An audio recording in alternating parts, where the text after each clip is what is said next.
The unknown quantity, from Uncanny Tales. Uncanny Tales, the unknown quantity. Professor William James Maynard was in a singularly happy and contented mood as he strolled down the High Street after a long and satisfactory interview with the solicitor to his late cousin, whose sole heir he was. It was exactly a month by the calendar since he had murdered this cousin, and everything had gone most satisfactorily since. The fortune was proving quite as large as he had expected, and not even an inquest had been held upon the dead man. The coroner had decided that it was not necessary, and the professor had agreed with him. At the funeral, the professor had been the principal mourner, and the local paper had commented sympathetically on his evident emotion. This had been quite genuine, for the professor had been fond of his relative, who had always been very good to him. But still, when an old man remains obstinately healthy, when his doctor can say with confidence that he is good for another 20 years at least, and when he stands between you and a large fortune which you need, and of which you can make much better use in the cause of science and the pursuit of knowledge, what alternative is there? It becomes necessary to take steps. Therefore, the professor had taken steps. Looking back today on that day a month ago, and the critical preceding week, the professor felt that the steps he had taken had been as judicious as successful. He had set himself to solve a problem in higher mathematics.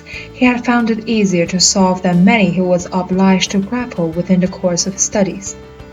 A policeman saluted as the professor passed, and he acknowledged it with the charming old-world courtesy that made him so popular a figure in the town. Across the way was the doctor who had certified the cause of death. The professor, passing benevolently on, was glad he had now enough money to carry out his projects. He would be able to publish at once his great work on the secondary variation of the differential calculus that hitherto had languished in manuscript. It would make a sensation, he thought. There was more than one generally accepted theory he had challenged or contradicted in it, and he would put in hand at once his long-projected work, a history of the higher mathematics. It would take 20 years to complete. It would cost £20,000 or more, and it would breathe into mathematics the new vivid life that Bergson's work had breathed into metaphysics. The professor thought very kindly of the dead cousin, whose money would provide for this great work. He wished greatly the dead man could know to what high use his fortune was designed. Coming towards him, he saw the wife of the vicar of his parish. The professor was a regular churchgoer. The vicar's wife saw him too, and beamed. She and her husband were more than a little proud of having so well-known a man in their congregation. She held out her hand, and the professor was about to take it when she drew it back with a startled movement. "Oh, I beg your pardon," she exclaimed, distressed, as she saw him raise his eyebrows. "There is blood on it." Her eyes were fixed on his right hand, which he was still holding out. In fact, on the palm a small drop of blood showed distinctly against the firm pink flesh. Surprised, the professor took out his handkerchief and wiped it away. He noticed that the vicar's wife was wearing white kid gloves. "Oh, I beg your pardon," she said again. It startled me somehow. I thought you must have cut yourself. I hope it's not much." "Some scratch, I suppose," he said. "It's nothing." The vicar's wife, still slightly discomposed, launched out into some parochial matter she had wished to mention to him. They chatted a few moments, and then parted. The professor took an opportunity to look at his hand. He could detect no sign of any cut or abrasion. The skin seemed whole everywhere. He looked at his handkerchief. There was still visible on it the stain where he had wiped his hand, and this stain seemed certainly blood. "Odd," he muttered as he put the handkerchief back in his pocket. "Very odd." His thoughts turned again to his projected A History of the Higher Mathematics, and he forgot all about the incident till, as it happened that day month, the first of the month by the calendar, when he was sitting in his study with an eminent colleague to whom he was explaining his great scheme. If you are able to carry it out, the colleague said slowly, your book will mark an epoch in human thought, but the cost will be tremendous. I estimate it at £20,000, answered the professor calmly. I am fully prepared to spend twice as much. You know, I have recently inherited £40,000 from a relative. The eminent colleague nodded and looked very impressed. It is magnificent, he said warmly. Magnificent, he added. You've cut yourself, do you know? Cut myself? The professor echoed, surprised. Yes, answered the eminent colleague. There is blood upon your hand, your right hand. In fact, a spot of blood, slightly larger than that which had appeared before, showed plainly upon the professor's right hand. He wiped it away with his handkerchief and went on talking eagerly, for he was deeply interested. He did not think of the matter again till just as he was getting into bed, when he noticed the red stain upon his handkerchief. He frowned and examined his hand carefully. There was no sign of any wound or cut from which the blood could have come, and he frowned again. Very odd, he muttered. A calendar hanging on the wall reminded him that it was the first of the month. The days passed.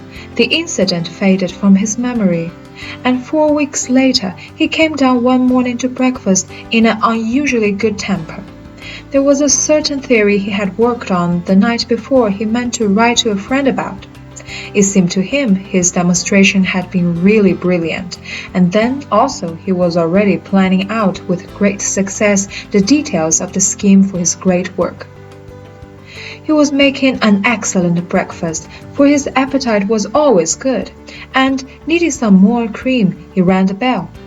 The maid appeared. He showed her the empty jug, and as she took it, she dropped it with a sudden cry, smashing it to pieces on the floor.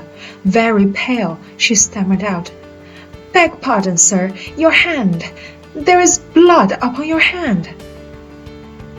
In fact, on the professor's right hand there showed a drop of blood, perceptibly larger this time than before.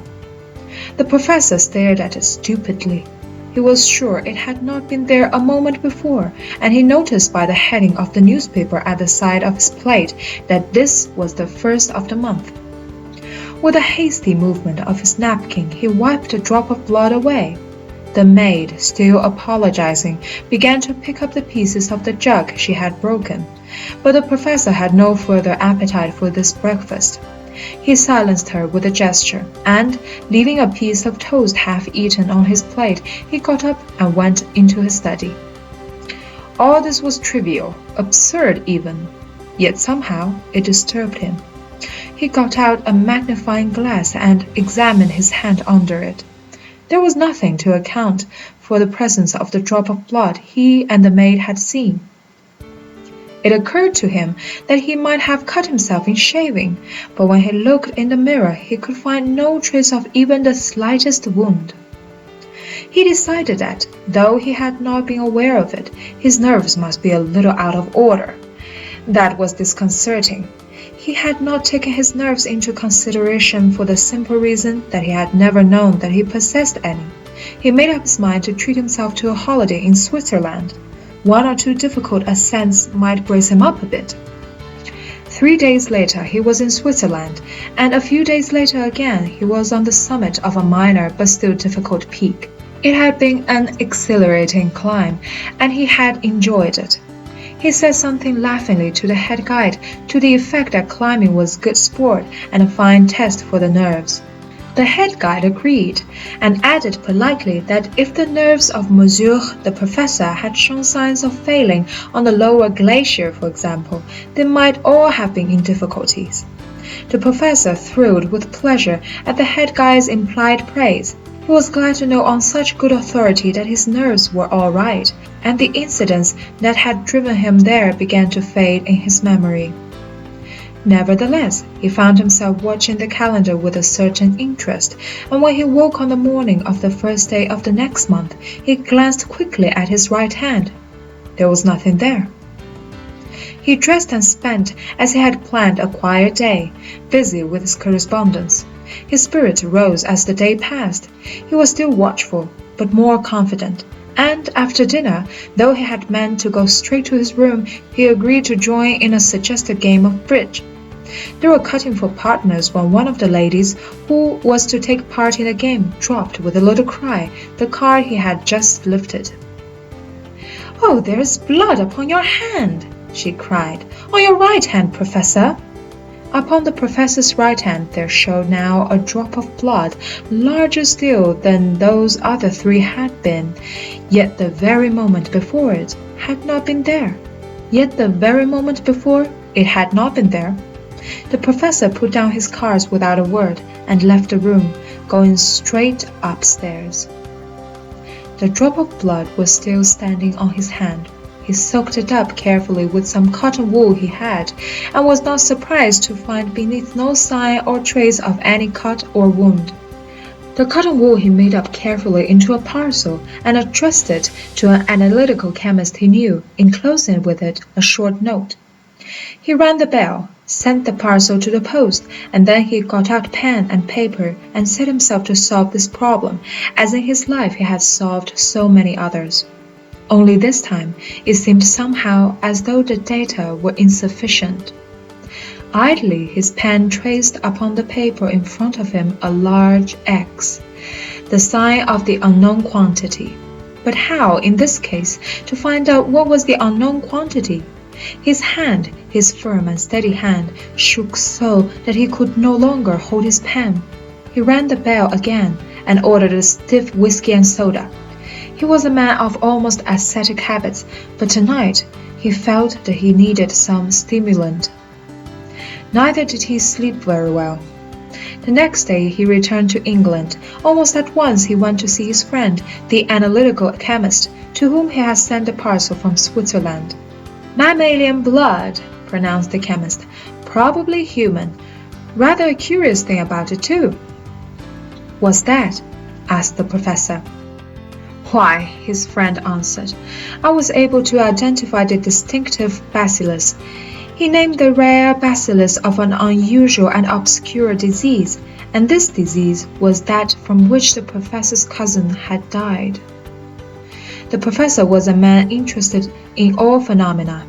In other circumstances he would have observed keenly that which now occurred when the hair of his head underwent a curious involuntary stiffening and bristling process that in popular but sufficiently accurate terms might be described as standing on end. But at the moment he was in no state for scientific observations. He got out of the house somehow. He said he did not feel well, and his friend, the chemist, agreed that his holiday in Switzerland did not seem to have done him much good. The professor went straight home and shut himself up in his study. It was a fine room, ranged all around with books. On the shelves nearest to his hand stood volumes on mathematics, the theory of mathematics, the study of mathematics, pure mathematics, applied mathematics. But there was not any one of these books that told him anything about such a thing as this. Though, it is true, there were many references in them, here and there, to X, the unknown quantity. The professor took his pen and wrote a large X upon the sheet of paper in front of him. "An unknown quantity," he muttered. "An unknown quantity." The days passed peacefully. Nothing was out of the ordinary except that the professor developed an odd trick of continually glancing at his right hand. He washed it a good deal too, but the first of the month was not yet.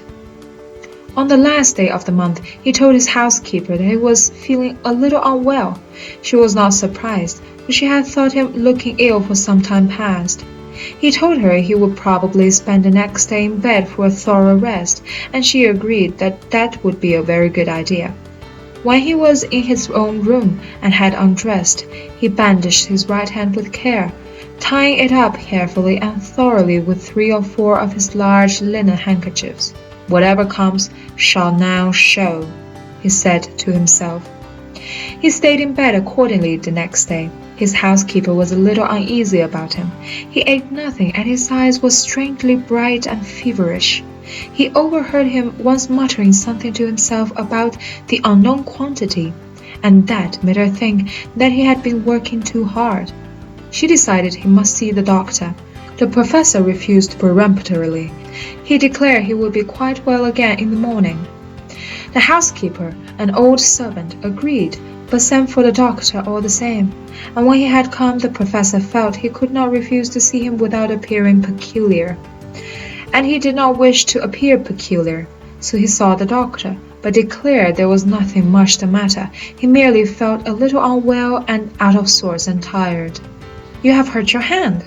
the doctor asked, noticing how it was bandaged. "I cut it slightly, a trifle," the professor answered. "Yes," the doctor answered. "I see there is blood on it." "What?" the professor stammered. "There is blood upon your hand," the doctor repeated. The professor looked. In fact, a deep white stain showed crimson upon the bandages in which he had swathed his hand. Yet he knew that a moment before the linen had been fair and white and clean. "It is nothing," he said quickly, hiding his hand beneath the bedclothes. The doctor, a little puzzled, took his leave, but had not gone 10 yards when the housekeeper flew screaming after him. It seemed she had heard a fall, and when she had gone into the professor's bedroom, she had found him lying there dead upon the hearthrug. There was a razor in his hand, and there was a ghastly gash across his throat. The doctor went back at a run, but there was nothing he or any man could do. One thing he noticed with curiosity was that the bandage had been torn away from the dead man's hand, and that oddly enough there seemed to be on the hand no sign of any cut or wound. There was a large solitary drop of blood on the palm, at the root of the thumb, but of course there was no great wonder, for the wound the dead man had dealt himself had bled freely. Apparently death had not been quite instantaneous, for with a last effort the professor seemed to have traced an X upon the floor in his own blood with his forefinger. The doctor mentioned this at the inquest. The coroner had decided at once that in this case an inquest was certainly necessary, and he suggested that it showed the professor had worked too hard and was suffering from overwork which had disturbed his mental balance. The coroner took the same view, and in his short address to the jury adduced the incident as proof of a passive mental disturbance. "Very probably," said the coroner, "there was some problem that had worried him, and that he was still endeavoring to work out. As you are aware, gentlemen, the sign X is used to symbolize the unknown quantity." An appropriate verdict was accordingly returned, and the professor was duly interred in the same family vault as that in which so short a time previously his cousin had been laid to rest. End of The Unknown Quantity. The Armless Man, from Uncanny Tales. Uncanny Tales, compiled by Cyril Arthur Pearson. The Armless Man. I first met Bob Masters in the hotel at a place called 14 Streams, not very far from Kimberley. I had for some months been trying to find gold or diamonds by digging holes in the veldt. But since this has little or nothing to do with the story, I pass by my mining adventures and come back to the hotel. I came to it very readily that afternoon, for I was very thirsty. A tall man standing at the bar turned his head as I entered and said good day to me. I returned the compliment, but took no particular notice of him at first. Suddenly, I heard the man say to the barman, "I'm ready for another drink." That surprised me, because his glass was still 3/4 full, but I was still more startled by the action of the barman, who lifted up the glass and held it whilst the man drank. Then I saw the reason. The man had no arms. You know the easy way in which Englishmen chum together anywhere out of England, whilst in their native country nothing save a formal introduction will make them acquainted? I made some remark to Masters which led to another from him, and in 5 minutes' time we were chatting on all sorts of topics. I learned that Masters, bound for England, had come into 14 Streams to catch the train from Kimberley, and having a few hours to wait, had strolled up to the collection of tin huts calling itself a town.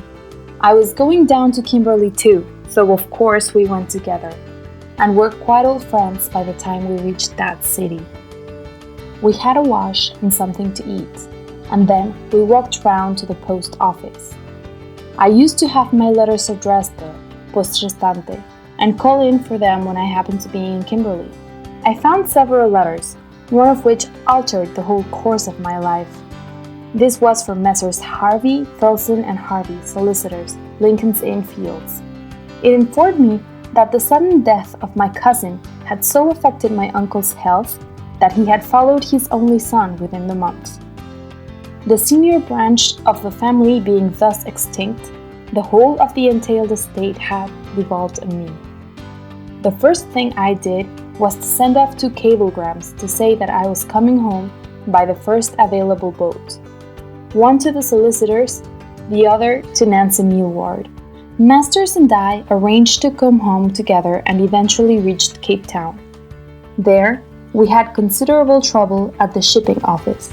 It was just about the time of year when people who live in Africa to make money come over to England to spend it, and in consequence, the boats were very crowded. Masters demanded a cabin to himself, a luxury which was not to be had, though there was one that he and I could share. He made a tremendous fuss about this, and I thought it very strange, because I had assisted him in many ways which his mutilations rendered necessary. However, he had to give way in the end, and we embarked on the Castle liner. On the voyage, he told me how he had lost his arms. It seemed that he had been sent up country on some government job or other, and had had the ill fortune to be captured by the natives. They treated him quite well at first, but gave him to understand that he must not try to escape. I suppose that to most men, such a warning would be a direct incitement to make the attempt. Masters made it, and failed. They cut off his right arm as punishment. He waited until the wound was healed and tried again. Again, he failed. This time, they cut off his other arm. "Good Lord," I cried. "What devils!" "Weren't they?" he said. "And yet, you know, they were quite good-tempered chaps, and you didn't cross them." I wasn't going to be beaten by a lot of naked niggers, though, and I made a third attempt. I succeeded all right that time, though, of course, it was much more difficult. I really don't know at all how I managed to worry through. You see, I could only eat plants and leaves and fruit as I came across, but I learned as much as I could of the local botany in the intervals. Was it worthwhile? I asked. I think the first failure and its result would have satisfied me. Yes, he said slowly, it was worthwhile. You see, my wife was waiting for me at home, and I wanted to see her again very badly. You don't know how badly. I think I can imagine, I said, because there is a girl waiting for me too at home. I saw her before she died, he continued. Died? I said. Yes, he answered. She was dying when I reached home at last, but I was with her at the end. That was something, wasn't it? I do hate people to tell me this sort of thing, not because I do not feel sorry for them. On the contrary, I feel so sorry that I absolutely failed to find words to express my sympathy. I tried, however, to show it in other ways, by the attentions I paid him and by anticipating his every wish. Yet, there were many things that were astonishing about his actions. Things that I wonder now I did not realize must have been impossible for him to do for himself, and that yet were done. But he was so surprisingly dexterous with his lips and feet too, when he was in his cabin, that I suppose I put them down to that. I remember waking up one night and looking out of my bunk to see him standing on the floor. The cabin was only faintly lit by a moonbeam which found its way through the porthole. I could not see clearly, but I fancied that he walked to the door and opened it and closed it behind him. He did it all very quickly as I could have done it. As I say, I was very sleepy, but the sight of the door opening and shutting like that woke me thoroughly. Sitting up, I shouted at him. He heard me and opened the door again. Easily, too. Much more easily than he seemed to be able to shut it when he saw me looking at him. "Hello!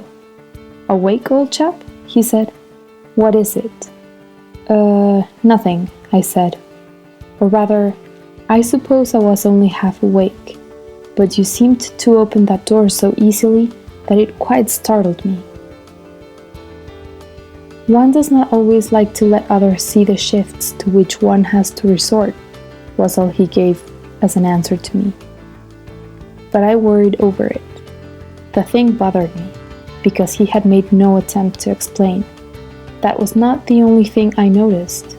2 or 3 days later, we were sitting together on deck. I had offered to read to him. I noticed that he got up out of his chair. Suddenly, I saw the chair move. It gave me a great shock, for the chair twisted apparently of its own volition, so that when he sat down again, the sunlight was at his back and not in his eyes, as I knew it had been previously. But I reasoned with myself and managed to satisfy myself that he must have turned the chair around with his foot.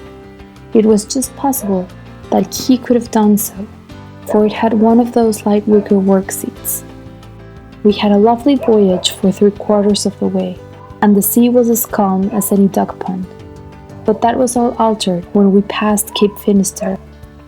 I have done a lot of knocking about on the ocean one way and another, but I never saw the Bay of Biscay deserve its reputation better. I'd much rather see what is going on than be cooped up below, and after lunch I told Bob I was going up on deck. "I'll only stay there for a bit," I said. "You make yourself comfortable down here." I filled his pipe, put it in his mouth, and gave him a match. Then I left him. I made my way up and down the deck for a time, clutching hold of everything handy, and rather enjoyed it, though the waves drenched me to the skin. Presently, I saw Masters come out of the companionway and make his way very skillfully towards me. Of course, it was fearfully dangerous for him. I staggered towards him, and putting my lips to his ear, shouted to him to go below at once. "Oh, I shall be all right," he said and laughed. "You'll be drowned, drowned," I screamed.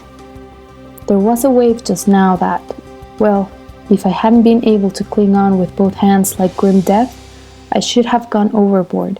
"Go below." He laughed again and shook his head. And then what I dreaded happened. A vast mountain of green water lifted up its bulk and fell upon us in a ravening cataract. I clutched at Masters, but trying to save him and myself handicapped me badly. The strength of that mass of water was terrible. It seemed to snatch at everything with giant hands and drag it all with it. It tossed a hencoop high and carried it through the rails. I felt the grip of my right hand loosen, and the next instant was carried, still clutching Masters with my left, toward the gap in the bulwark. I managed to seize the end of the broken rail. It held us for a moment, then gave, and for a moment I hung sheer over the vessel's side. In that instant, I felt fingers tighten on my arm, tighten till they bit into the flesh, and I was pulled back into safety. Together we staggered back and got below somehow. I was trembling like a leaf, and the sweat dripped from me. I almost screamed aloud. It was not that I was frightened of death. I've seen too much of that in many parts of the earth to dread it greatly. It was the thought of those fingers tightening on me where no fingers were. Masters did not speak a word, nor did I, until we found ourselves in the cabin. I tore the wet clothes off me and turned my arm to the mirror. I knew I could not have been mistaken when I felt them. There, on the upper arm, above the line of sunburn that one gets from working with sleeves rolled up, there, on the white skin, showed the red marks of 4 slender fingers and a thumb.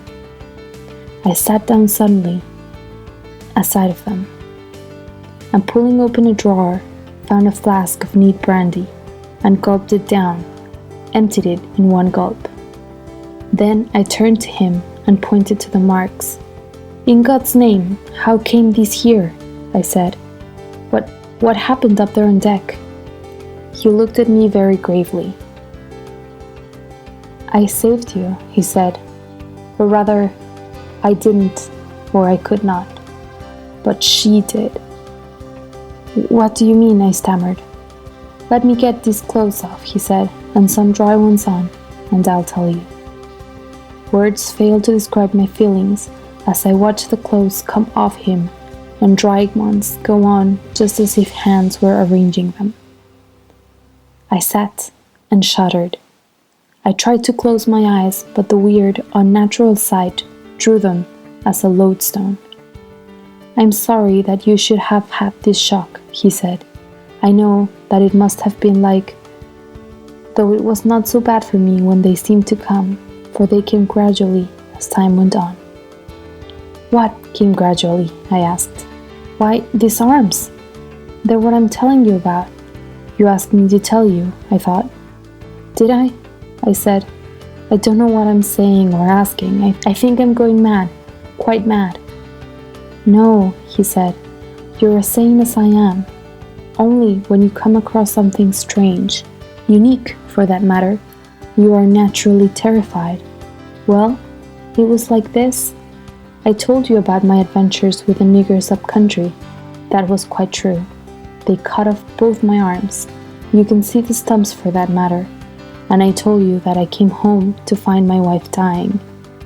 Her heart had always been weak, I'd known that, and it gradually grown more feeble.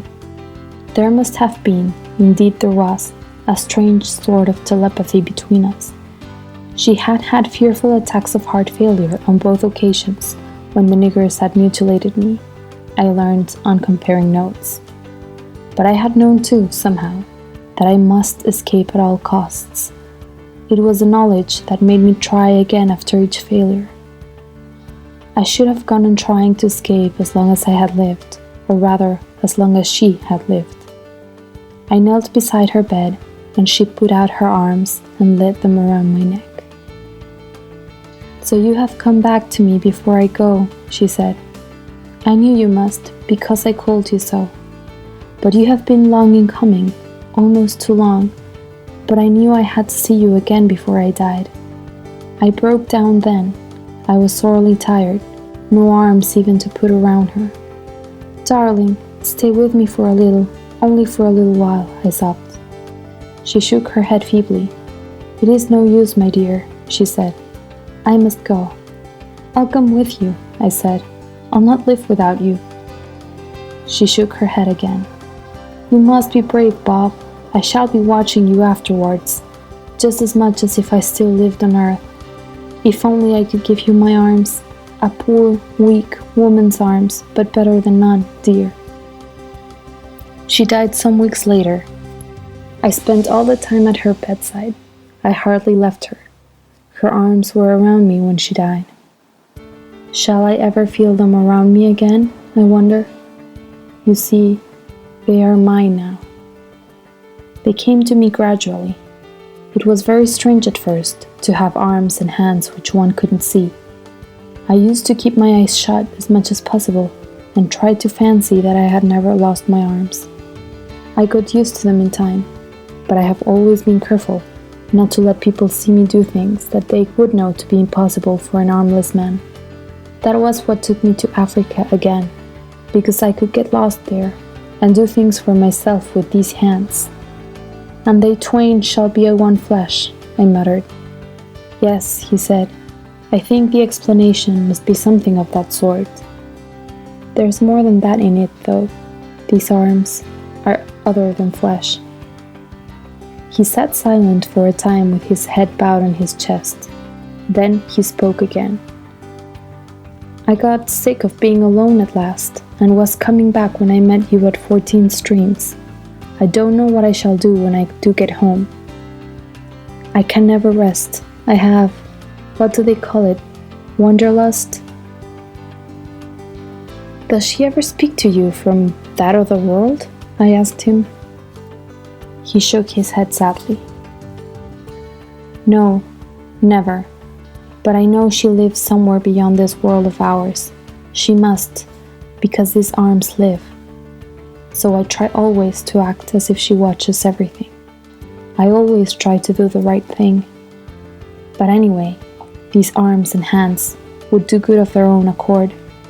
Just now, up on deck, I was very frightened. I'd have saved myself at any cost almost and let you go. But I could not do that. The hands clutched you. It is her will, so much stronger and purer than mine, that still persists.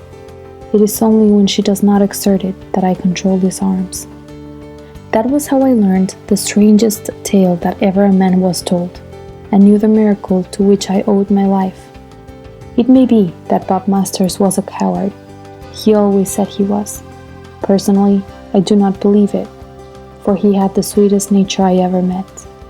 He had nowhere to go in England and seemed to have no friends, so I made him come down with me to Englehart, that dear old country seat of my family in the western shires, which was now mine.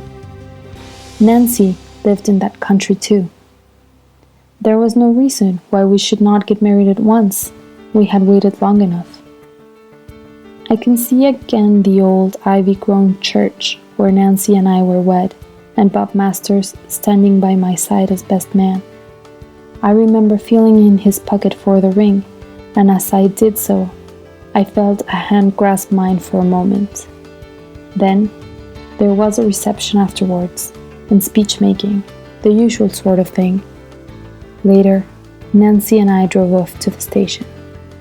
We had not said goodbye to Bob, for he'd insisted on driving to the station with the luggage, said he was going to see the last of us there. He was waiting for us in the yard when we reached it, and walked with us onto the platform. We stood there chatting about one thing and another, when I noticed that Nancy was not talking much, and seemed rather pale. I was just going to remark on it when we heard the whistle of the train. There is a sharp curve in the permanent way outside the station, so that a train is on you all of a sudden. Suddenly, to my horror, I saw Nancy sway backwards towards the edge of the platform. I tried vainly to catch her as she reeled and fell, right in front of the oncoming train. I sprang forward to leap after her, but hands grasped me and flung me back so violently that I fell down on the platform. It was Bob Masters who took the place that should have been mine and leapt upon the metals. I could not see what happened then. The station master says he saw Nancy lifted from before the engine when it was right upon her. He says it was as if she was lifted by the wind. She was quite close to Masters, near enough for him to have lifted her. Sir, if he'd had arms. The two of them staggered for a moment, and together fell clear of the train. Nancy was little the worse for the awful accident. Bruised, of course, but poor Masters was unconscious. We carried him into the waiting room, laid him on the cushions there, and sent hot food for the doctor. He was a good country practitioner and, I suppose, knew the ordinary routine of his work quite well. He fussed about, hummed, and hawed a lot. Yes, he said, as if he were trying to persuade himself. Shock, you know. He'll be better presently. Lucky, though, that he had no arms. I noticed then, for the first time, that the sleeves of the coat had been shorn away. Doctor, I said, how is he? Surely, if he isn't hurt, he would not look like that. What exactly do you mean by shock?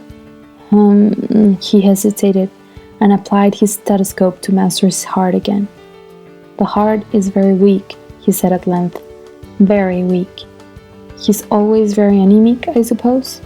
No, I answered. He's anything but that. Good Lord, he's bleeding to death. Put ligatures on his arms. Please keep quiet, Mr. Riverstone, the doctor said. It must have been a dreadful experience for you, and you are naturally very upset. I raved and cursed at him. I think I should have struck him, but the other hands held me. They said they would take me away if I did not keep quiet. Bob Masters opened his eyes presently and saw them holding me. "Please, let him go," he said. "It's all right, old man. It's no use your arguing with them. They would not understand. I could never explain to them now, and they would never believe you. Besides, it's all for the best. Yes, the train went over them, and I'm armless for the second time, but not for long." I knelt by his side and sobbed. It all seemed so dreadful, and yet I don't think that then I would have tried to stay his passing. I knew it was best for him. He looked at me very affectionately. "I'm so sorry that this would happen on your wedding day," he said, "but it would have been so much worse for you if she had not helped." His voice grew fainter and died away. There was a pause for a time, and his breath came in great sighing sobs. Then, suddenly, he raised himself on the cushions until he stood upright on his feet, and a smile broke over his face, a smile so sweet that I think the angels in paradise must look like that. His voice came strong and loud from his lips. "Darling," he cried, "darling, your arms are round me once again. I come, I come." One of the most extraordinary cases I have ever met with, the doctor told the coroner at the inquest. He seemed to have all the symptoms of excessive hemorrhage. End of The Armless Man. Chapter 3 from Uncanny Tales. Uncanny Tales, compiled by Cyril Arthur Pearson. The Tom-Tom Clue. I had just settled down for a comfortable evening over the fire in a saddleback chair, drawn up as close to the hearth as the fender would allow, with a plentiful supply of literature and whiskey, and pipe and tobacco, when the telephone bell rang loudly and insistently. With a sigh, I rose and took up the receiver. "That you?" said a voice I recognized as that of Jack Bridges. "Can I come round and see you at once? It's most important." "No, I can't tell you now. I'll be with you in a few minutes." I hung the receiver up again, wondering what business could fetch Jack Bridges round at that time of the evening to see me. We had been the greatest of pals at school and at the varsity, and had kept the friendship up ever since, despite my intermittent wanderings over the face of the globe.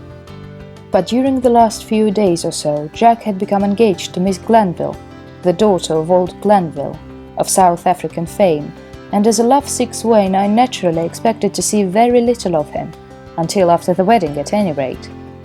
At this time of the evening, according to my ideas of engaged couples, he should be sitting in the stalls at some theatre, and not running round to see bachelor friends with cynical views on matrimony. I hadn't arrived at a satisfactory solution when the door opened and Jack walked in. One glance at his face told me that he was in trouble, and without a word I pushed him into my chair and handed him a drink. Then I sat down on the opposite side of the fire and waited for him to begin, for a man in need of sympathy doesn't want to be worried by questions. He gulped down half his whiskey and sat for a moment gazing into the fire. "Jim, old man," he said at length, "I've had awful news." "Not connected with Miss Glanville?" I asked. "In a way, yes. It's broken off, but there's worse than that, far worse. I can hardly realize it. I feel numbed at present. It's too horrible. You remember that when you and I were at Winchester together, my father was killed during the Matabele War?" I nodded. "Well," continued Jack, "I heard today that he was not killed by the Matabele, but was hanged in Bulawayo for murder. In other words, I am the son of a murderer." "Hanged for murder!" I exclaimed in horror. "Surely there's some mistake." "No," groaned Jack, "it's true enough. I've seen the newspaper cutting of the time, and I'm the son of a murderer, who was also a forger, a thief, and a card sharper. Old Glanville told me this evening. It was then that our engagement was broken off." "Your mother?" I asked. "Have you seen her?" Jack nodded. Poor little woman, he groaned. She has known all along, and her one aim and object in life has been to keep the awful truth from me. That was why I was told he died an honourable death during the war. I've often wondered why the little mother was always so sad and so weighed down by trouble. Now I know. Good God, what her life must have been! He rose from his chair and paced up and down the room for a minute. Then he stopped and stood in front of me, his face working with emotion. "But I don't believe it, Jim," he said, and there was a ring in his voice. "I don't believe it, and neither does the little mother. It's impossible to reconcile the big, bluff man with the heart of a child that I remember is my father with murder, forgery, or any other crime. And yet, according to Glanville and the old newspapers he showed me, Richard Bridges was one of the most unscrupulous ruffians in South Africa. In my heart of hearts, I know he didn't do it. And though on the face of it there's no doubt, I'm going to try and clear his name. I'm sailing for South Africa on Friday." "Sailing for South Africa?" I exclaimed. "What about your work?" "My work can go hang," replied Jack heatedly. "I want to wipe away the stain from my father's name, and I mean to do it somehow. That's why I've run round to see you, old pal, for I want you to come with me. Knowing Rhodesia as you do, you're just the man to help me. Say you'll come," he pleaded. It seemed quite the forlornest hope I had ever heard of, but Jack's distress was so acute that I hadn't the heart to refuse. "All right, Jack," I said, "I am with you. But don't foster any vain hopes. Remember, it's 20 years ago. It will be a pretty tough job to prove anything after all these years." During the voyage out, we had ample time to go through the small amount of information about the long-forgotten case that Jack had been able to collect from the family solicitors. In the year 1893, Richard Bridges, who was a mining engineer of some standing, had made a trip to Rhodesia with a view to gold and diamond prospecting. He had been accompanied by a friend, Thomas Symes, who, so far as we could ascertain, was an ex-naval officer, and the two, after a short stay at Bulawayo, had gone northward across the Gwai River into what was in those days a practically unknown land. In a little over a year's time, Bridges had returned alone, his companion having been, so he stated, killed by the Matabele, and for 6 months or so he led a dissolute life in Bulawayo and the district, which ended ultimately in his execution for murder. There was no doubt whatever about the murder or the various thefts and forgeries that he was accused of, as he had made a confession at his trial. And we seemed to be on a wild goose chase of the worst variety so far as I could see, but Jack, confident of his father's innocence, wouldn't hear of failure. "It's impossible to make surmises at this stage," he said. "On the face of it, there appears to be little room for doubt, but no one who knew my father could possibly connect him with any sort of crime. Somehow or other, Jim, I've got to clear his name." My memory went back to a tall, sunburnt man with a kindly manner, who had come down to the school one day and put up a glorious feed at the tuck shop to Jack and his friends. Afterwards, at his son's urgent request, he had bared his chest to show us his tattooing, of which Jack had, boy-like, often boasted to us. I recalled how we had gazed admiringly at the skillfully worked picture of Nelson, with his empty sleeve and closed eye, and the inscription underneath, "England expects that every man this day will do his duty." Jack had explained with considerable pride that this didn't constitute all, as on his father's back was a wonderful representation of the victory, and on other parts of his body a lion, a snake, and other fauna, but Richard Bridges had protested laughingly and refused to undress further for our delectation. We reached Bulawayo, but no one in the city appeared to recall the case at all.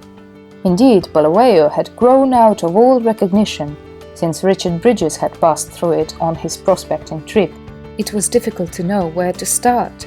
Even the police couldn't help, and had no knowledge of where the murderer had been buried. No one but an old saloon keeper and a couple of miners could recollect the execution even, and they, so far as they could remember, had never met Richard Bridges in the flesh, though his unsavoury reputation was well known to them. In despair, Jack suggested a trek up country towards Barotse Land, which was the district that Bridges and Symes had proposed to prospect, though, according to all accounts, Symes had been murdered by the Matabele before they reached the Gwai River. For the next month we trekked steadily northwards, having very fair sport, but as I expected, extracting no information whatever from the natives about the two prospectors who had passed that way years before. At length, Jack became more or less reconciled to failure, and realizing the futility of further search, suggested a return to Bulawayo. As our donkey caravan was beginning to suffer severely from the fly, I concurred, and we started to travel slowly back to Bulawayo, shooting by the way. One night, after a particularly hard trek, we inspanned an old kraal, the painted walls of which told that at one time it had served as a royal residence. And as I had shot an inland cow that afternoon, which provided far more meat than we could consume, we invited the Induna and his tribe to the feast. Not to be outdone in hospitality, the old chief produced the kaffir beer of the country, a liquid which has nothing to recommend it beyond the fact that it intoxicates rapidly. A meat feast and a beer drink is a great event in the average Kaffir's life, and as the evening wore on, a general jollification started to the thump of tom-toms and the squeak of Kaffir fiddles. There was one very drunk old Barotse who sat close to me, and accompanying himself with thumps on his tom-tom, sang in one droning key a song about a man who kept snakes and lions inside him, and from whose chest the evil eye looked out. At least, so far as I could gather, that was roughly the gist of the song. But as his tom-tom was particularly large and most obnoxious, I politely took it away from him, and Jack and I used it as a table for our goods of kaffir beer, which we were pretending to consume in large quantities. A good, however, is a top-heavy sort of drinking vessel, and in a very short time I had succeeded in spilling half a pint or so of my drink on the parchment of the drum. Not wishing to spoil the old gentleman's plaything, which he evidently valued above all things, I mopped up the beer with my handkerchief, and in doing so removed from the parchment a portion of the accumulated filth of ages. "Hello," said Jack, taking the instrument from me and holding it up to the firelight. "There's a picture of some sort here. It looks like a man in a cocked hat." He rubbed it hard with his pocket handkerchief, and the polishing brought more of the picture to light, till plain enough in places and faded in others, there stood out the portrait of a man in an old-fashioned naval uniform with stars on his breast, and underneath some letters in the form of a scroll. "That's not native work!" I exclaimed. "These are English letters," for I could distinctly make out the word man, followed by a T and an H. "Rub it hard, Jack." The grease on the parchment refused to give way to further polishing, however, and remembering a bottle of ammonia I kept for insect bites, I mixed some with kaffir beer and poured it on the head of the tom-tom. One touch of the handkerchief was sufficient once the strong alkali got to work, and out came the grand old face of Nelson, and underneath his motto: "England expects that every man this day will do his duty." Jack dropped the drum as if it had bitten him. "What does it mean?" he gasped. "My father had this on his chest. I remember it well." I was, however, too busy with the reverse end of the drum to hit him. On the other side, the ammonia brought out a picture of the Victory, with the head of a roaring lion below it. "Good God!" exclaimed Jack. "My father had that on his back. Quick, Jim, rub hard. There should be the family crest to the right, an eagle with a snake in its talons, and R.B. underneath." I rubbed in the spot indicated, and out came the crest and initials exactly as Jack had described them. There was something horribly uncanny and gruesome in finding the tattoo marks of the dead man on the parchment of a Barotse tom-tom 200 miles north of the Zambezi, and for a moment I was too overcome with astonishment to grasp exactly what it meant. Then it came to my mind in a flash that the parchment was nothing else than human skin, and Richard Bridges' skin at that. I put it down with sudden reverence, and beckoning to its owner, demanded its full history.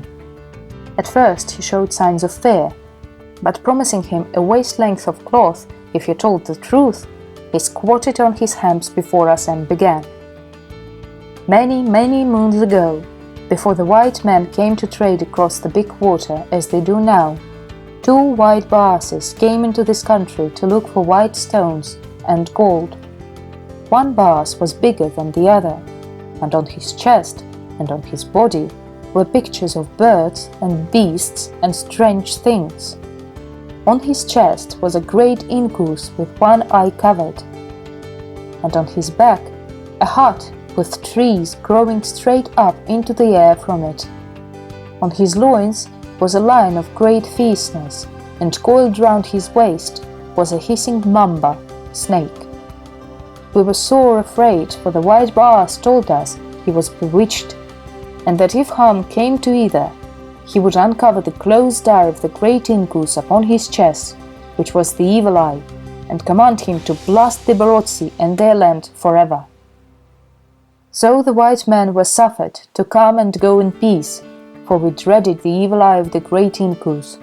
They toiled, these white baases, digging in the hillside and searching the riverbed. And then one day it came to pass that they quarrelled and fought, and the baas with the pictures was slain. We knew then that his medicine was bad medicine, otherwise the white baas without the pictures couldn't have killed him. So we were wroth and made to slay the other baas, but he shot us down with a fire stick and returned to his own country in haste. Then did I take the skin from the dead baas, for I loved him for his pictures, and I made them into a tom-tom. I have spoken. "Good heavens!" exclaimed Jack when I had translated the story. "Then my father was killed here in Barotseland, and it was Symes, his murderer, who went back to Bulawayo. It was that fiend Symes also who took my father's name, probably to draw any money that might have been left behind, and who, as Richard Bridges, was hanged for murder. Poor old dad," he added brokenly, "murdered and his body mutilated by savages. But how glad I am to know that he died an honest man." With the evidence at hand, it was easy to prove the identity of the murderer of 20 years ago. And having settled the matter satisfactorily and cleared the dead man's name, Jack and I returned to England, where a few weeks later I had to purchase wedding garments in order that I might play the part of best man at Jack's wedding. End of Chapter 3. Chapter 4 from Uncanny Tales. Uncanny Tales, compiled by Cyril Arthur Pearson. The Case of Sir Alister Moran. "Ethne?" My aunt looked at me with raised brows and smiled. "My dear Maurice, hadn't you heard? Ethne went abroad directly after Christmas, to the Wilmots, for a trip to Egypt. She's having a glorious time." I'm afraid I looked as blank as I felt. I had only landed in England 3 days ago, after 2 years' service in India, and the one thing I had been looking forward to was seeing my cousin Ethne again. "Then, since you didn't know she was away, you of course haven't heard the other news," went on my aunt. "No," I answered in a wooden voice. "I've heard nothing." She beamed. "The dear child is engaged to a Sir Alister Moran, whom she met in Luxor. Everyone is delighted, as it is a splendid match for her. Lady Wilmot speaks most highly of him, a man of excellent family and position, and perfectly charming to boot." I believe I murmured something suitable, but it was absurd to pretend to be overjoyed at the news. The galling part of it was that Aunt Linda knew, and was chuckling, so to speak, over my discomfiture. "If you are going up to Wimberley Park," she went on sweetly, "you will probably meet them both, as your Uncle Bob has asked us all there for the February house party. He cabled an invitation to Sir Alister as soon as he heard of the engagement. Wasn't it good of him?" I replied that it was. Then, having heard quite enough for one day of the charms of Ethne's fiancé, I took my leave. That night, after cursing myself for a churl, I wrote and wished her good luck.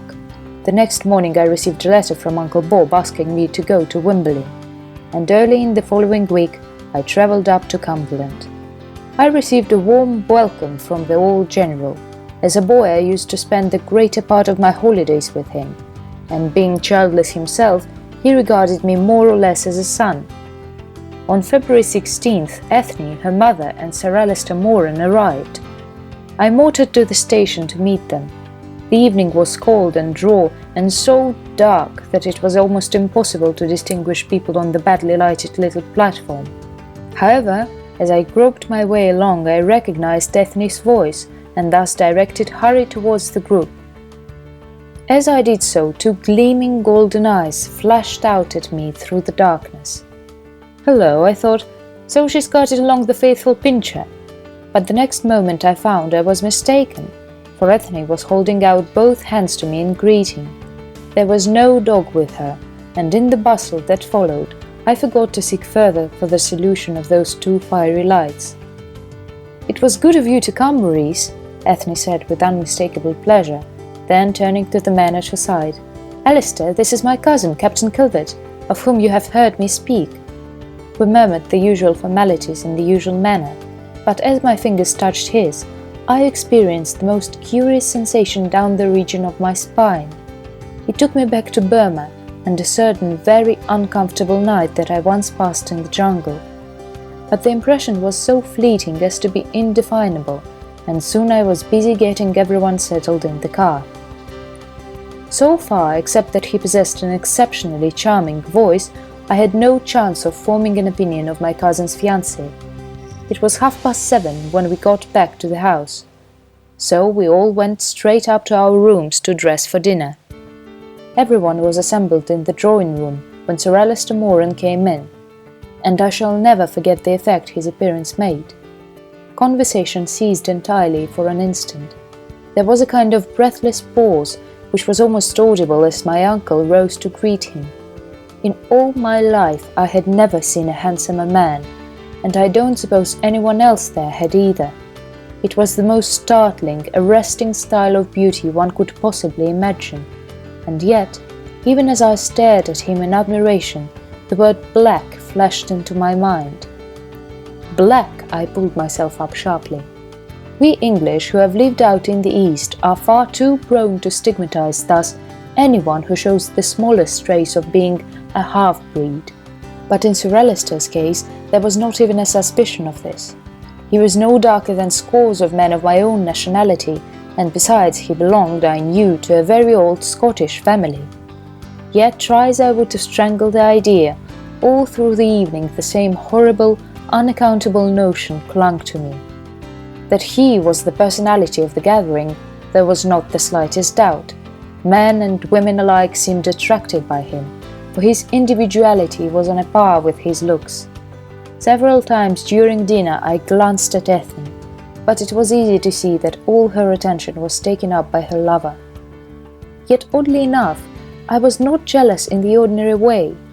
I saw the folly of imagining that I could stand a chance against a man like Moran, and moreover he interested me too deeply. His knowledge of the East was extraordinary, and later, when the ladies had retired, he related many curious experiences. "Might I ask," said my uncle's friend, Major Fawcett, suddenly, "whether you were in the service, or had you a government appointment out there?" Sir Alister smiled, and under his moustache I caught the gleam of strong, white teeth. "As a matter of fact, neither. I am almost ashamed to say I have no profession, unless I may call myself an explorer." "And why not?" put in Uncle Bob. "Provided your explorations were to some purpose and of benefit to the community in general, I consider you are doing something worthwhile." "Exactly," Sir Alister replied. "From my earliest boyhood I have always had the strangest hankering for the East. I say strange because to my parents it was inexplicable, neither of them having the slightest leaning in that direction, though to me it seemed the most natural desire in the world. I was like an alien in a foreign land, longing to get home. I recollect as a child my nurse thought me a beastly uncanny kid because I loved to lie in bed and listen to the cats howling and fighting outside. I used to put my head half under the blankets and imagine I was in my lair in the jungle, and those were the jackals and panthers prowling around outside. I suppose you'd been reading adventure books, Uncle Bob said with a laugh. I played at much the same game when I was a youngster, only in my case it was Redskins. Possibly, Sir Alister answered with a slight shrug. Only mine wasn't a game that I played with any other boys. It was a gnawing desire which simply had to be satisfied, and the opportunity came. When I was 14, the father of a school friend of mine who was going out to India asked me to go out with him and the boy for the trip. Of course I went. I wonder, the Major remarked, that you ever came back once you got there, since you were so frightfully keen. I was certain I should return, he replied grimly. A pause followed his last words. Then Uncle Bob rose and led the way to the drawing room, where for the remainder of the evening Sir Alister was chiefly monopolized by the ladies. "Well, Maurice," Uncle Bob said when on the following evening I was sitting in his study having my usual before-dinner chat with him, "and how do you like Ethne's future husband?" I hesitated. I really don't know," I replied. "Come, boy," he said with his whimsical smile, "why not be frank and own to a very natural jealousy?" "Because," I answered simply, "the feeling Sir Alister Moran inspires in me is not jealousy. Curiously enough, it's something else, something indefinable that comes over me now and again. Dogs don't like him, and that's always a bad sign to my thinking." My uncle's bushy eyebrows went up slightly. "When did you make this discovery?" "This morning," I replied. "You know, I took him and Ethne around the place. Well, the first thing I noticed was that Mike refused to come with us, although both Ethne and I called him. As we passed through the hall, he slunk away into the library. I thought it a bit strange, as he's usually so frantic to go out with me. Still, I didn't attach any significance to the matter until later, when we visited the kennels. I don't know why, but one takes it for granted that a man is keen on dogs somehow, and isn't Sir Alister. "They are not keen on him anyhow," I answered grimly. They had heard my voice as we approached, and were all barking with delight, but directly we entered the place there was a dead silence, save for a few ominous growls from Margot. It was a most extraordinary sight. They all bristled up, so to speak, sniffing the air though on the scent of something. I let Bess and Fritz loose, but instead of jumping up, as they usually do, they hung back and showed the whites of their eyes in a way I've never seen before. I actually had to whistle to them sharply several times before they came, and then it was in a slinking manner, taking good care to put Ethne and me between themselves and Moran, and looking askance at him the whole while. Murmured the General with puckered brows. "That was certainly odd, very odd." "It was," I agreed, warming to the subject. "But there's order still to come. I dare say you'll think it all my fancy, but the minute those animals put their heads up and sniffed in that peculiar way, I distinctly smelled the musky, savage odor of wild beasts. You know it well, anyone who has been through a jungle does." Uncle Bob nodded. "I know too. Musky is the very word. The smell of sun-warmed fur. Jove, how it carries me back. I remember once, years ago, coming upon a litter of lion cubs in a cave, when I was out in Africa." "Yes, yes," I cried eagerly. "And that is what I smelled this morning. Those dogs smelt it too. They felt that there was something alien, abnormal in their midst." "That something being Sir Alister Moran?" I felt myself flush up under his gaze. I got up and walked about the room. "I don't understand it," I said doggedly. "I tell you plainly, Uncle Bob, I don't understand. My impression of the man last night was black, but he isn't black. I know that perfectly well, no more than you or I are. And yet I can't get over the behavior of those hounds. It wasn't only one of them, it was the whole lot. They seemed to regard him as their natural enemy. And that smell, I'm sure Ethne detected it too, for she kept glancing about her in a startled, mystified way." "And Sir Alister?" queried the General. "Do you mean to say he didn't notice anything amiss?" I shrugged my shoulders. "He didn't appear to. I called attention myself to the singular attitude of the hounds, and he said quite casually, 'Dogs never do take to me much.'" Uncle Bob gave a short laugh. "Our friend is evidently not sensitive." He paused and rubbed his chin thoughtfully, then added, It certainly is rather curious, but for heaven's sake, boy, don't get imagining all sorts of things." This nettled me and made me wish I had held my tongue. I was quite aware that my story might have sounded somewhat fantastic from a stranger. Still, he ought to have known me better than to accuse me of imagination. I abruptly changed the subject and shortly after left the room. But I couldn't banish from my mind the incident of the morning. I couldn't forget the appealing faces of those dogs. Ethne and Sir Alister had left me there and returned to the house together, and after their departure those poor, dumb beasts had gathered round me in a way that was absolutely pathetic, licking and fondling my hands as though apologizing for their previous misconduct. Still, I understood that bristling up their spines was precisely the same sensation I had experienced when I first met Sir Alister Moran. As I was slowly mounting the stairs on my way up to dress, I heard someone running up after me, and turned round to find Ethne beside me. "Maurice," she said rather breathlessly, "tell me, you didn't punish Fritz and Bess for not coming at once when you called them this morning?" "No," I answered. She gave a nervous little laugh. "I'm glad of that. I thought perhaps—" She stopped short, then rushed on. "You know how queer Mother is about cats? Can't bear one in the room, and how they always fly out directly she comes in. Well, dogs are the same with Alister. He told me so himself. It seems funny to me, and I suppose to you, because we're so fond of all kinds of animals, but I don't really see why it should be any more extraordinary to have an antipathy for dogs than for cats, and no one thinks anything of you if you dislike cats." "That is so," I said thoughtfully. "Anyway," she went on, "it is not our own fault if a certain animal doesn't instinctively take to us." "Of course not," I replied stoutly. "You're surely not worrying about it, are you?"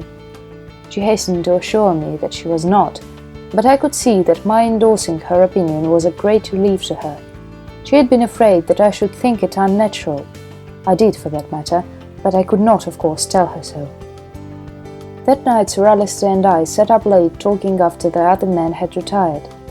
We had got on the subject of India, and had been comparing notes as to our different adventures. From this we went on discussing perilous situations and escapes, and it was then that he narrated to me a very curious incident. "It happened when I was only 21, he said, "the year after my father died. I think I told you that as soon as ever I became my own master, I packed up and was off to the east. I had a friend with me, a boy who had been my best pal at school. They used to call us Black and White. He was fair and girlish looking, and his name was Buchanan. He was just as keen on India as I was, and purposed writing a book afterwards on our experiences. Our intention was to explore the wildest, most savage districts, and as a start we selected the province of Orissa. The forests there are wonderful, and it is there, if anywhere, that the almost extinct Indian lion is still to be found. We engaged 2 sturdy hillmen to accompany us, and pushed our way downwards from Calcutta, over mountains, rivers, and through some of the densest jungles I've ever traversed. It was on the outskirts of one of the latter that the tragedy took place.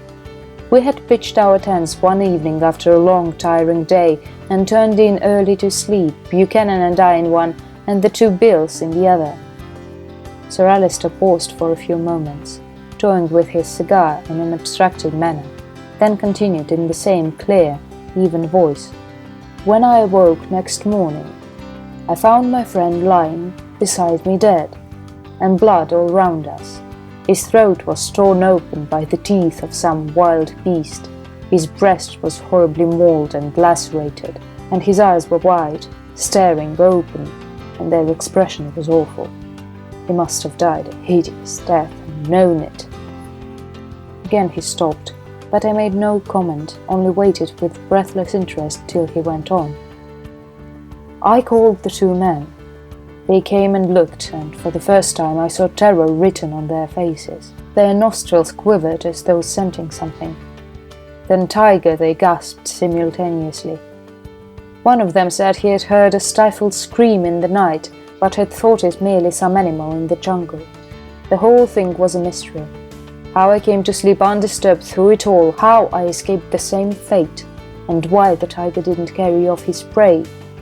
"You're sure it was a tiger?" I put in. "I think there was no doubt of it," Sir Alister replied. "The Bills swore the teeth marks were unmistakable, and not only that, but I saw another case 7 years later. The body of a young woman was found in the compound outside my bungalow, done to death in precisely the same way. And several of the natives testified as to there being a tiger in that vicinity, for they had found 3 or 4 young goats destroyed in similar fashion." "Who was the girl?" I asked. Moran slowly turned his lucent amber eyes upon me as he answered. "She was a German, a sort of nursery governess at the English doctor's. He was naturally frightfully upset about it, and a regular panic sprang up in the neighborhood. The natives got a superstitious scare, thought one of their gods was wroth about something and demanded sacrifice, but the white people were simply out to kill the tiger." "And did they?" I queried eagerly. Sir Alister shook his head. "That I can't say, as I left the place very soon afterwards and went up to the mountains." A long silence followed, during which I stared at him in mute fascination. Then an unaccountable impulse made me say abruptly, "Moran, how old are you?" His finely marked eyebrows went up in surprise at the irrelevance of my question, but he smiled. "Funny you should ask. It so happens that it's my birthday tomorrow. I shall be 35. 35, I repeated. Then, with a shiver, I rose from my seat. The room seemed to have turned suddenly cold. "Come," I said, "let's go to bed." Next night at dinner I proposed Sir Alister's health, and we all drank to him and his bride-to-be. They had that day definitely settled the date of their marriage for 2 months ahead.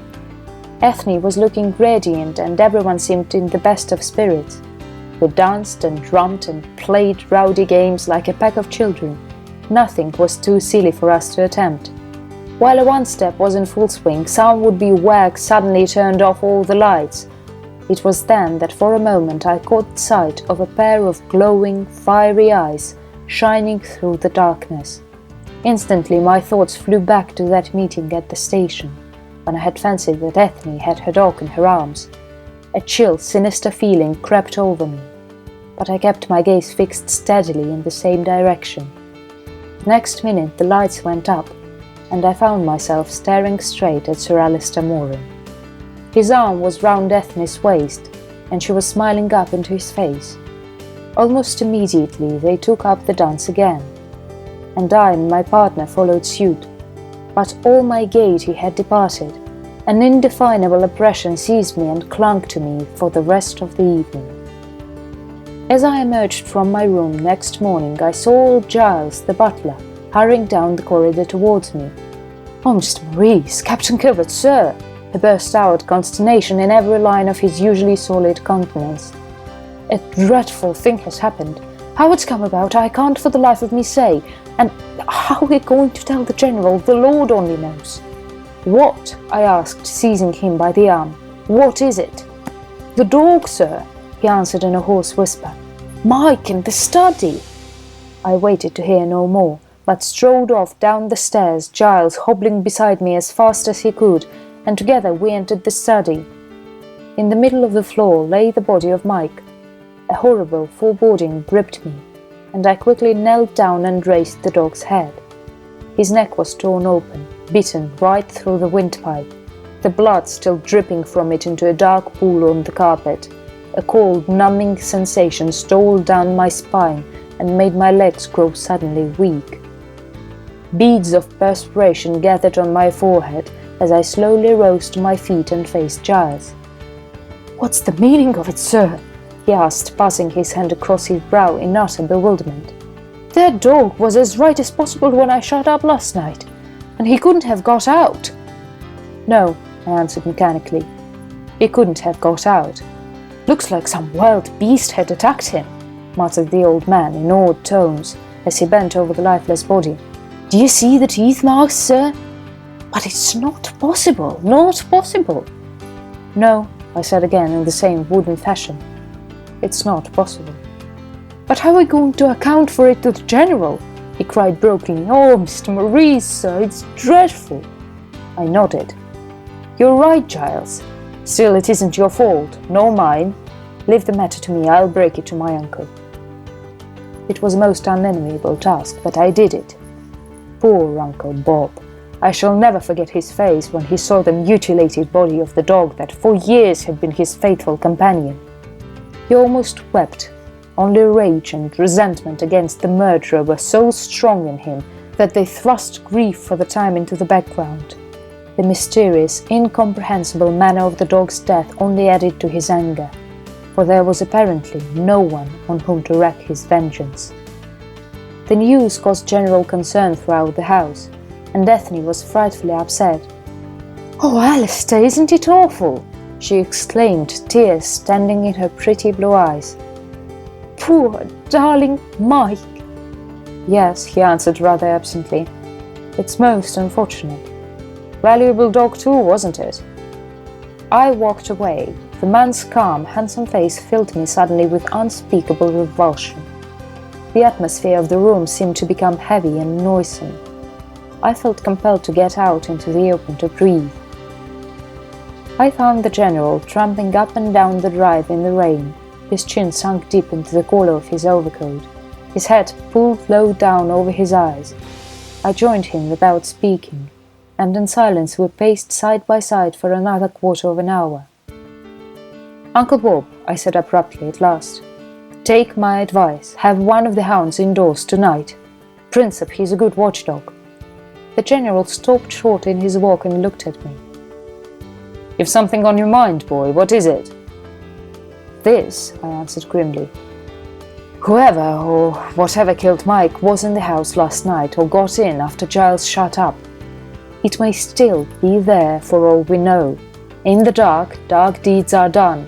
And, well, I think it's wise to take precautions. Good God, Maurice, if there's any creature in hiding, we'll soon have it out. I'll have the place searched now. But the thing's impossible. Absurd." I shrugged my shoulders. "Then Mike died a natural death."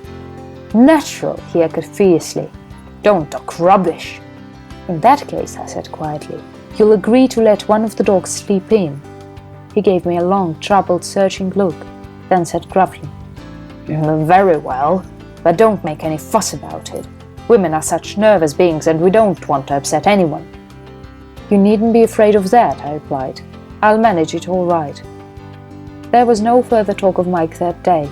The visitors, seeing how distressed the General was, by tacit consent avoided the subject. But everyone felt the dampening effect. That night, before I retired to my room, I took a lantern, went out to the kennels and brought in Princep, a purebred Irish setter. He was a dog of exceptional intelligence, and when I spoke to him, explaining the reason of his presence indoors, he seemed to know instinctively what was required of him.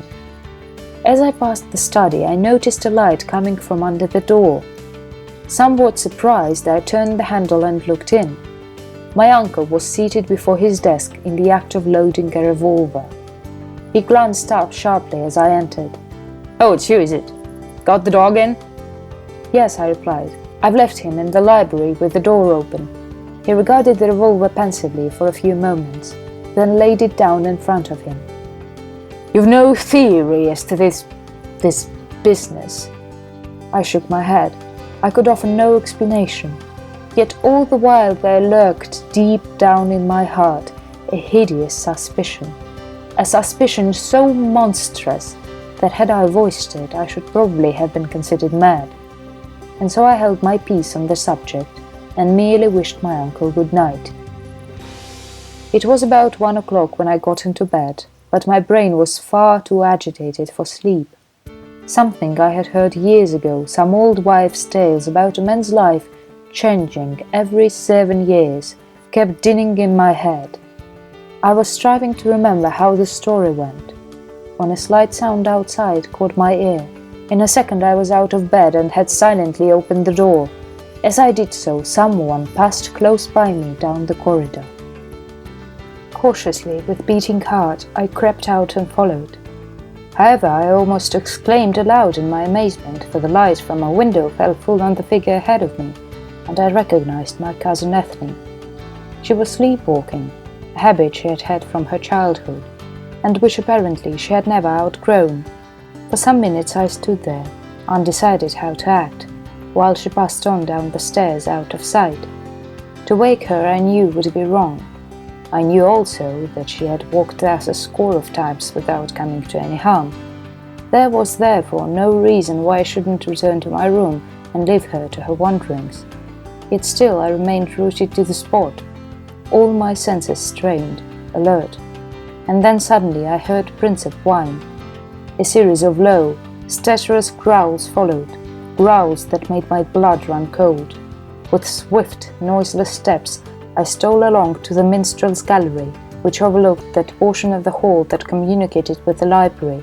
As I did so, there arose from immediately below me a succession of sharp snarls, such as a dog gives when he is in deadly fear or pain. A shaft of moonlight fell across the polished floor, and by its aid I was just able to distinguish the form of Princep crouched against the wainscoting. He was breathing heavily, his head turned all the while towards the opposite side of the room. I looked in the same direction. Out of the darkness gleamed two fiery golden orbs, two eyes that moved slowly to and fro, backwards and forwards, as though the thing were prowling round and round. Now it seemed to crouch as though ready to spring, and I could hear the savage growling as of some beast of prey. As I watched, horrified, fascinated, a portiere close by was lifted, and the white-robed figure of Ethne appeared. All heedless of danger, she came on across the hall, and the thing, with soft, stealthy tread, came after her. I knew then that there was not an instant to be lost, and like a flash I darted along the gallery and down the stairs. But as I gained the hall, a piercing scream rent the air, and I was just in time to see Ethne borne to the ground by a great, dark form which had sprung at her like a tiger.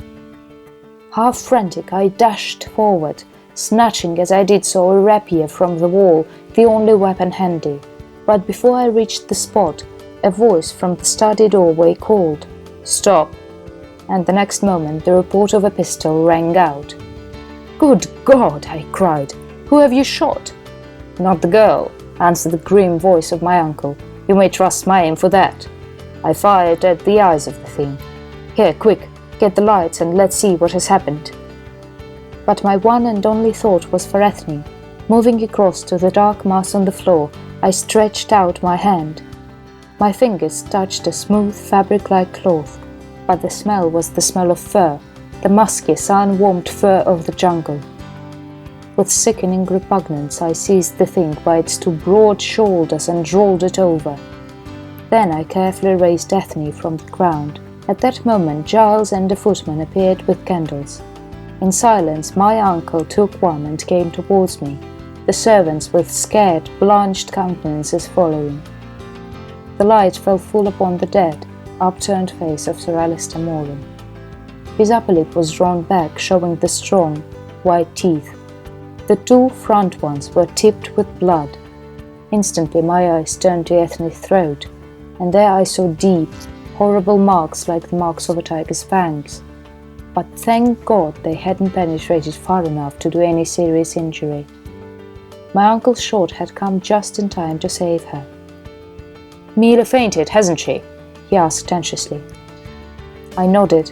My relief at finding this was so was too great for words. "Heaven be praised," I heard him mutter. Then lifting my beautiful unconscious burden in my arms, I carried her upstairs to her room. Can anyone explain the mysterious vagaries of atavism? I only know that there are amongst us rare instances, fortunately, but existent nevertheless, men with the souls of beasts. They may be cognizant of the fact or otherwise. In the case of Sir Alister, I feel sure it was the latter. He had probably no more idea than I what far-reaching, evil strain it was that came out in his blood and turned him every 7 years, practically, into a vampire. End of chapter 4. The Kiss from Uncanny Tales. Uncanny Tales, compiled by Cyril Arthur Pearson. The kiss. The quiet of the deserted building encircled the little glowing room as the velvet encircles the jewel in its case. Occasionally, faint sounds came from the distance, the movements of cleaners at work, a raised voice, the slamming of a door.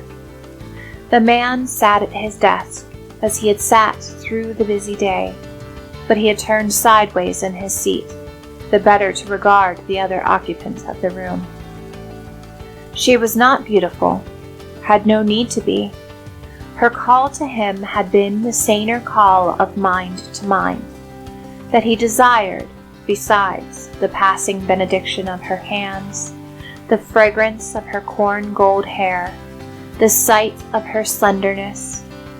This she had guessed and gloried in. Till now he had touched her physical self, neither in word nor deed. Tonight she knew. The barriers would be down. Tonight they would kiss.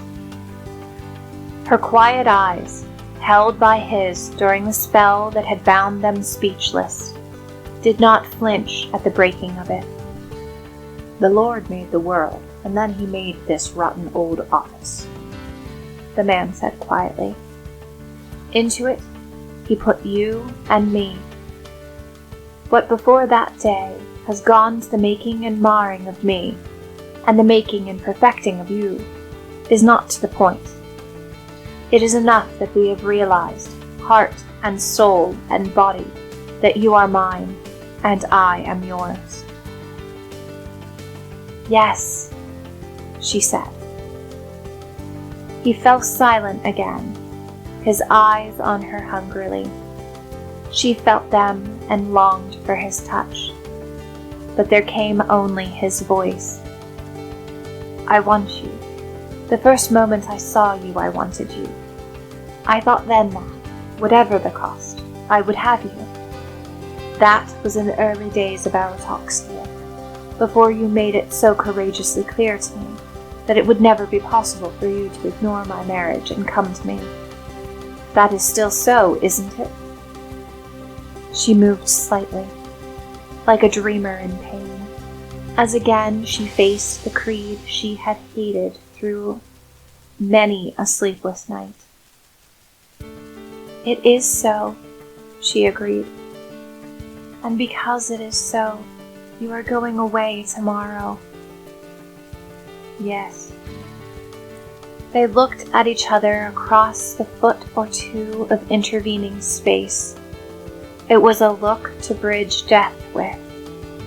But even beneath their suffering, her eyes voiced the tremulous waiting of her lips. At last he found words. You are the most wonderful woman in the world, the pluckiest, the most completely understanding. You have the widest charity. I suppose I ought to thank you for it all. I can't. That's not my way. I have always demanded of you, demanded enormously, and received my measure pressed down and running over. Now I am going to ask this last thing of you.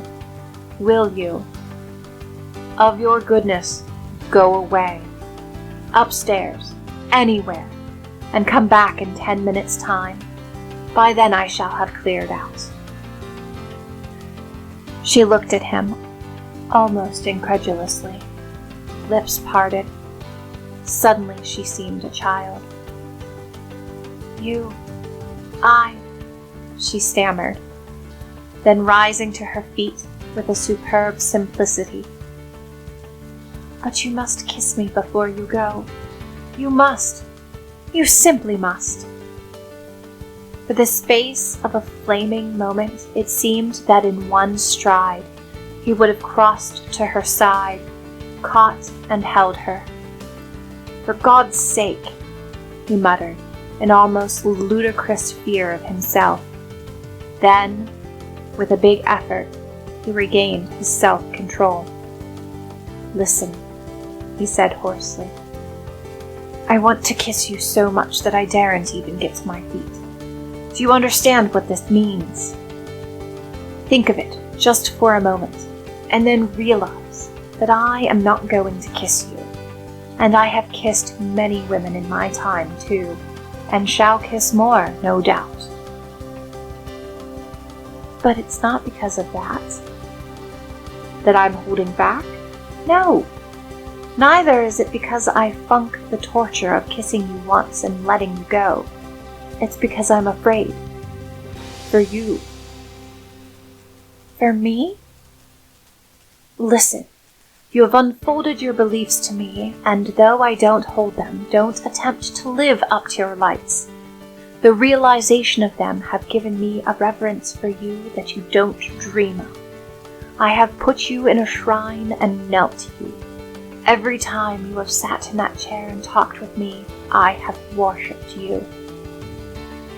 It would not alter all that, the girl said faintly. If you kissed me. I don't believe that. Neither do you. No, you don't. In your heart of hearts, you admit that a woman like you is not kissed for the first and last time by a man like me. Suppose I kissed you now.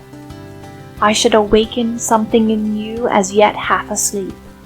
You're young and pulsing with life. And there are, thank heaven, few layers of that damnable young girl shyness over you. The world would call you primitive, I suppose. But I don't. Oh, Lord, you must see it's all or nothing. You surely understand that after I had left you, you would not go against your morality, perhaps, but you would adjust it, in spite of yourself, to meet your desires. I cannot safely kiss you. But you are going away for good. For good. Child, do you think my going will be your safeguard? You wanted me so much that you came to think it was right and good to want me. Wouldn't you find me, send for me, call for me, and I should come? God, I can see the look in your eyes now, when the want had been satisfied and you could not drug your creed any more. Her breath came in a long sigh. Then she tried to speak, tried again. It is so, isn't it? He asked. She nodded. Speech was too difficult. With the movement, a strand of the corn gold hair came tumbling down the side of her face. Then, that being the case, said the man with infinite gentleness, his eyes on the little tumbling lock, I shall not attempt so much as to touch your handbook before you leave the room. At the door, she turned. Tell me once again, she said. You want to kiss me? He gripped the arms of the chair. From where she stood, she could see the veins standing out on his hands. I want to kiss you, he said fiercely. I want to kiss you. If there were any way of cutting off tomorrow, all the tomorrows, with the danger they hold for us, I would kiss you. I would kiss you and kiss you and kiss you. Where her feet took her during the thousand years that was his going, she could never afterwards say. But she found herself at last at the top of the great building, at an open window, leaning out with the rain beating into her eyes. Far below her the lights wavered, and later she remembered that echoes of a far-off tumult had reached her as she sat. But her ears held only the memory of a man's footsteps, the eager tread that had never lingered so much as a second's space on its way to her, that had often stumbled slightly on the threshold of her presence, that she had heard and welcomed in her dreams, that would not come again. The raindrops lay like tears upon her face. She brushed them aside and, rising, put up her hands to feel the wet lying heavy on her hair. The coldness of her limbs surprised her faintly. Downstairs she went again, the echoes mocking every step. She closed the door of the room behind her and idly cleared a scrap of paper from a chair. Mechanically, her hands went to the litter on his desk, and she had straightened it all before she realized that there was no longer any need. Tomorrow would bring a voice she did not know, would usher a stranger into her room to take her measure from behind a barrier of formality. For the rest, there would be work and food and sleep. These things would make life that had been love. She put on her hat and coat. The room seemed smaller somehow, and shabbier. The shaded lights that had invited now merely irritated. The whimsical disorder of books and papers spoke only of an uncompleted task. Gone was the glamour and the promise and the good comradeship. He had taken them all. She faced tomorrow and tomorrow and tomorrow, empty-handed. In her heart, the memory of words that had seared and healed in a breath, and the dead dream of a kiss. Her throat ached with the pain of it. And then, suddenly, she heard him coming back. She stiffened. For one instant, mind and body, she was rigid with the sheer wonder of it. Then, as the atmosphere of the room surged back, tense with vitality, her mind leapt forward in welcome. He was coming back. Coming back. The words hammered themselves out, the rhythm of the eager tread that never lingered so much as a second's space on its way to her, that stumbled slightly on the threshold of her presence. By some queer reflex twist of her memory, her hands brushed imaginary raindrops from her face and strayed uncertainly to where the wet had lain on her hair. The door opened and closed behind him. "I've come back. I've come back to kiss you. Dear, dear." Her outflung hand checked him in his stride towards her. Words came stammering to her lips. "Why? But this isn't. I don't understand. All you said, it was true, surely. It was cruel of you to make me know it was true and then come back.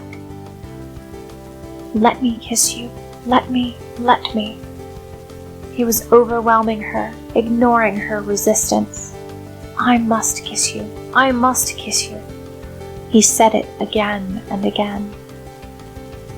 "No, you shan't. You can't play with me. You said you were afraid for me, and you made me afraid too, of my weakness, of the danger, of my longing for you. Let me kiss you. Yes, you shall let me. You shall let me." His arms held her. His face touched hers. "Aren't you afraid any more? Has a miracle happened? May we kiss in spite of tomorrow?" Inch by inch she was relaxing. All thought was slipping away into a great white light that held no tomorrows, nor any fear of them, nor of herself, nor of anything. The light crept to her feet, rose to her heart, her head. Through the radiance came his words. "Yes, a miracle. Oh, my dear, my little child, I've come back to kiss you, little child." "Kiss me then," she said against his lips.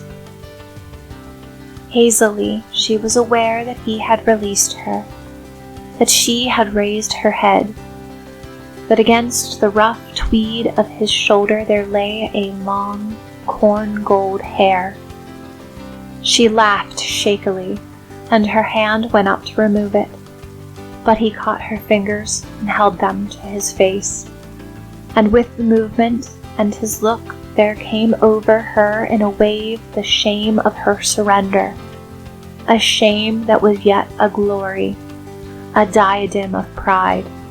She turned blindly away. "Please," she heard herself saying, "let me go now. I want to be alone. I want to. Please don't tell me tonight. Tomorrow." She was at the door, groping for the handle. Behind her she heard his voice.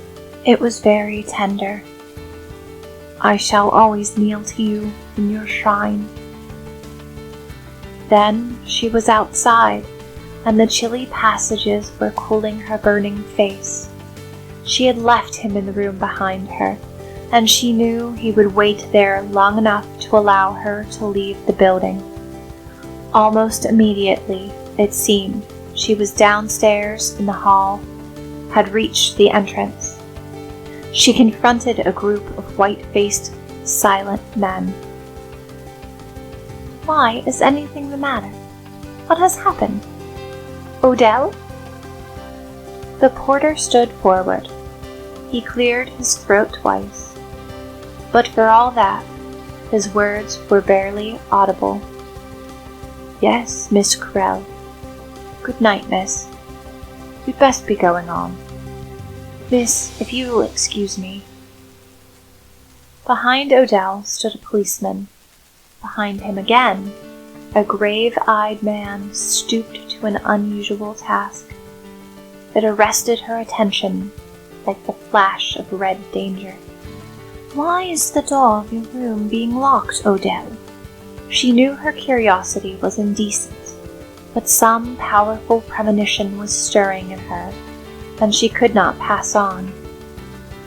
"Has there been an accident? Who is in there?" Then, almost under her feet, she saw a dark pool lying sluggishly against the tiles. Nearer the door, another. On the pavement outside, another, and yet another. She gasped, drew back, felt horribly sick, and as she turned, she caught Odell's muttered aside to the policeman. "Young lady's his secretary. Must be the last that's seen him alive. All told, 'tain't more'n half an hour since he left. Good night, Odell,' says he. Miss Carell's still working. Don't lock her in, says he. Would have his joke. Must have gone round the corner and slapped into the car. Wish to God the ambulance." Her cry cut into his words as she flung herself forward. Her fingers wrenched the key of the locked door and turned it, in spite of the detaining hands that seemed light as leaves upon her shoulder, and as easily shaken off. Unhearing, unheeding, she forced her way into the glare of the electric light flooding the little room, beating down onto the table and its sheeted burden. Before she reached it, knowledge had dropped upon her like a mantle. Her face was gray as the one from which she drew the merciful coverings. But her eyes went fearlessly to that which she sought. Against the rough tweed of the shoulder lay a long, corn gold hair. End of The Kiss. Recording by Tila Tomchik, Altoona, Pennsylvania. The Goth, from Uncanny Tales. Uncanny Tales, compiled by Cyril Arthur Pearson. The Goth. Young Cargill smiled as Mrs. Lardner finished her account. "And do you really think that the fact that the poor chap was drowned had anything to do with it?" he asked. "Why, you admit yourself that he was known to have been drinking just before he fell out of his boat." "You may say what you like," returned his hostess impressively. "But since first we came to live at Trinure Wilfa, only 4 people besides poor Roberts have defied the fates, and each of them was drowned within the year. They were all tourists." she added, with something suspiciously like satisfaction. I am not a superstitious man myself, supplemented the Major, but you can't get away from the facts, you know, Cargill. Cargill said no more. He perceived that they had lived long enough in retirement in the little Welsh village to have acquired a pride in its legend. The legend and the mountains are the two attractions of Tryn yr Wylfa. The official guidebook devotes an equal amount of space to each. It will tell you that the bay, across which the quarry's tramp steamers now sail, was once dry land on which stood a village. Deep in the water the remains of this village can still be seen in clear weather, but whosoever dares to look upon them will be drowned within the year. A local publication gives full details of those who have looked and perished. The legend had received an unexpected boom in the drowning of Roberts, which had just occurred. Roberts was a fisherman who had just recently come from the south. One calm day in February he had rowed out into the bay in fulfillment of a drunken boast. He was drowned 3 days before midsummer. After dinner, young Cargill forgot about it. He forgot almost everything except Betty Lardner. But oddly enough, as he walked back to the hotel, it was just Betty Lardner who made him think again of the legend. He was in love, and, being very young, wanted to do something insanely heroic. To defy the fates by looking on the sunken village was an obvious outlet for heroism.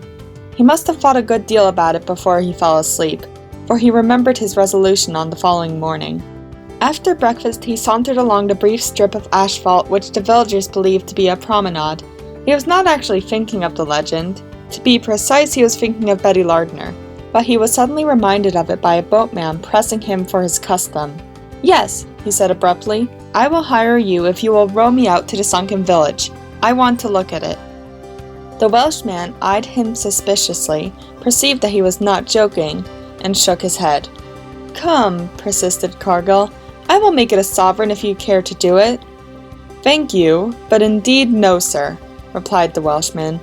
Not if it was 100 sovereigns. Surely you aren't afraid?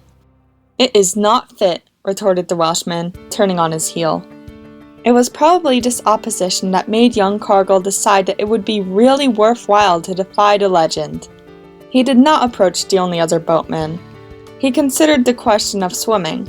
The knowledge that the distance there and back was nearly 5 miles did not render the feat impossible, for he was a champion swimmer. But he soon thought of a better way. He went back to the hotel and sought out Bissett. Bissett was a fellow member of the Middle Temple, as contentedly briefless as himself, and Bissett possessed a motor boat.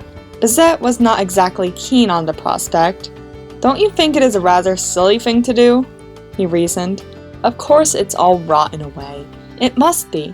But isn't it just as well to treat that sort of thing with respect? Eventually he agreed to take the motorboat to within a few hundred yards of the spot. They would tow a dinghy in which young Cargill could finish the journey.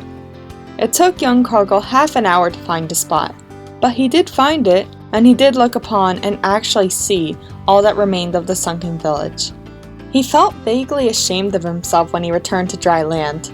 He noticed that several of the villagers gave him unfriendly glances, and he resolved that he would say nothing of the matter to the Lardners. They were having tea on the lawn when he dropped in. He thought that Mrs. Lardner's welcome was a trifle chilly.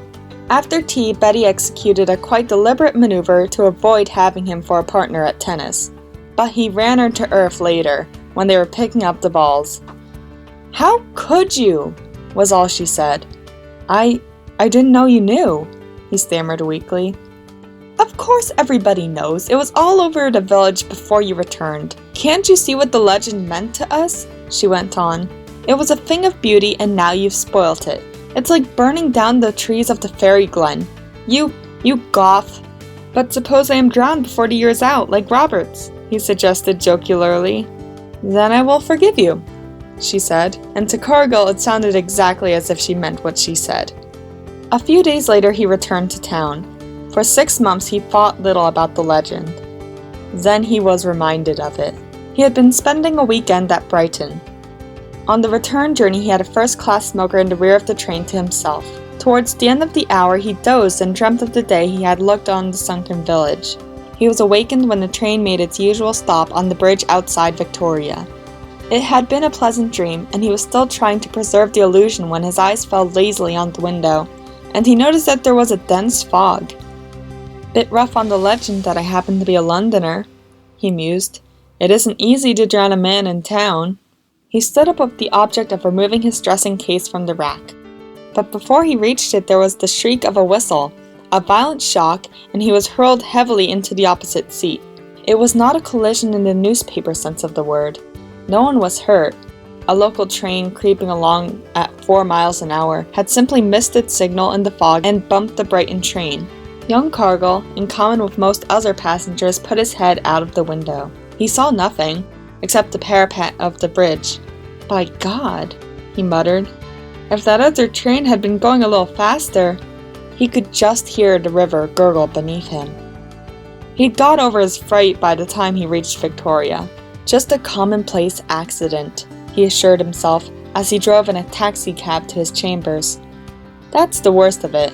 If I happened to be drowned in the ordinary way, they'd swear it was a legend. I suppose for that reason I'd better not take any risks. Anyhow, I needn't go near the sea until the year's out." The superstitious would doubtless affirm that the fates had sent him one warning and, angered at his refusal to accept it, had determined to drive home the lesson of his own impotence. For when he arrived at his chambers, he found a cablegram from Paris awaiting him. "Hello, this must be from Uncle Peter," he exclaimed as he tore open the envelope. "Fear uncle dying. Come at once. Machel." Machel was the elder Cargill's secretary, and young Cargill was the old man's heir. It was not until he was in the boat train that he realized that he was about to cross the sea. It was a coincidence. An odd coincidence. When the ship tossed in an unusually rough crossing, he was prepared to admit to himself that it was an uncanny coincidence. He stayed a week in Paris for his uncle's funeral.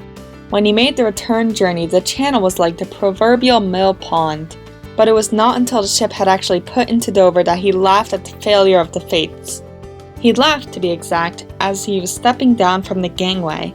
At the end of the gangway, the fold of the rug which he was carrying on his arm caught in the railings.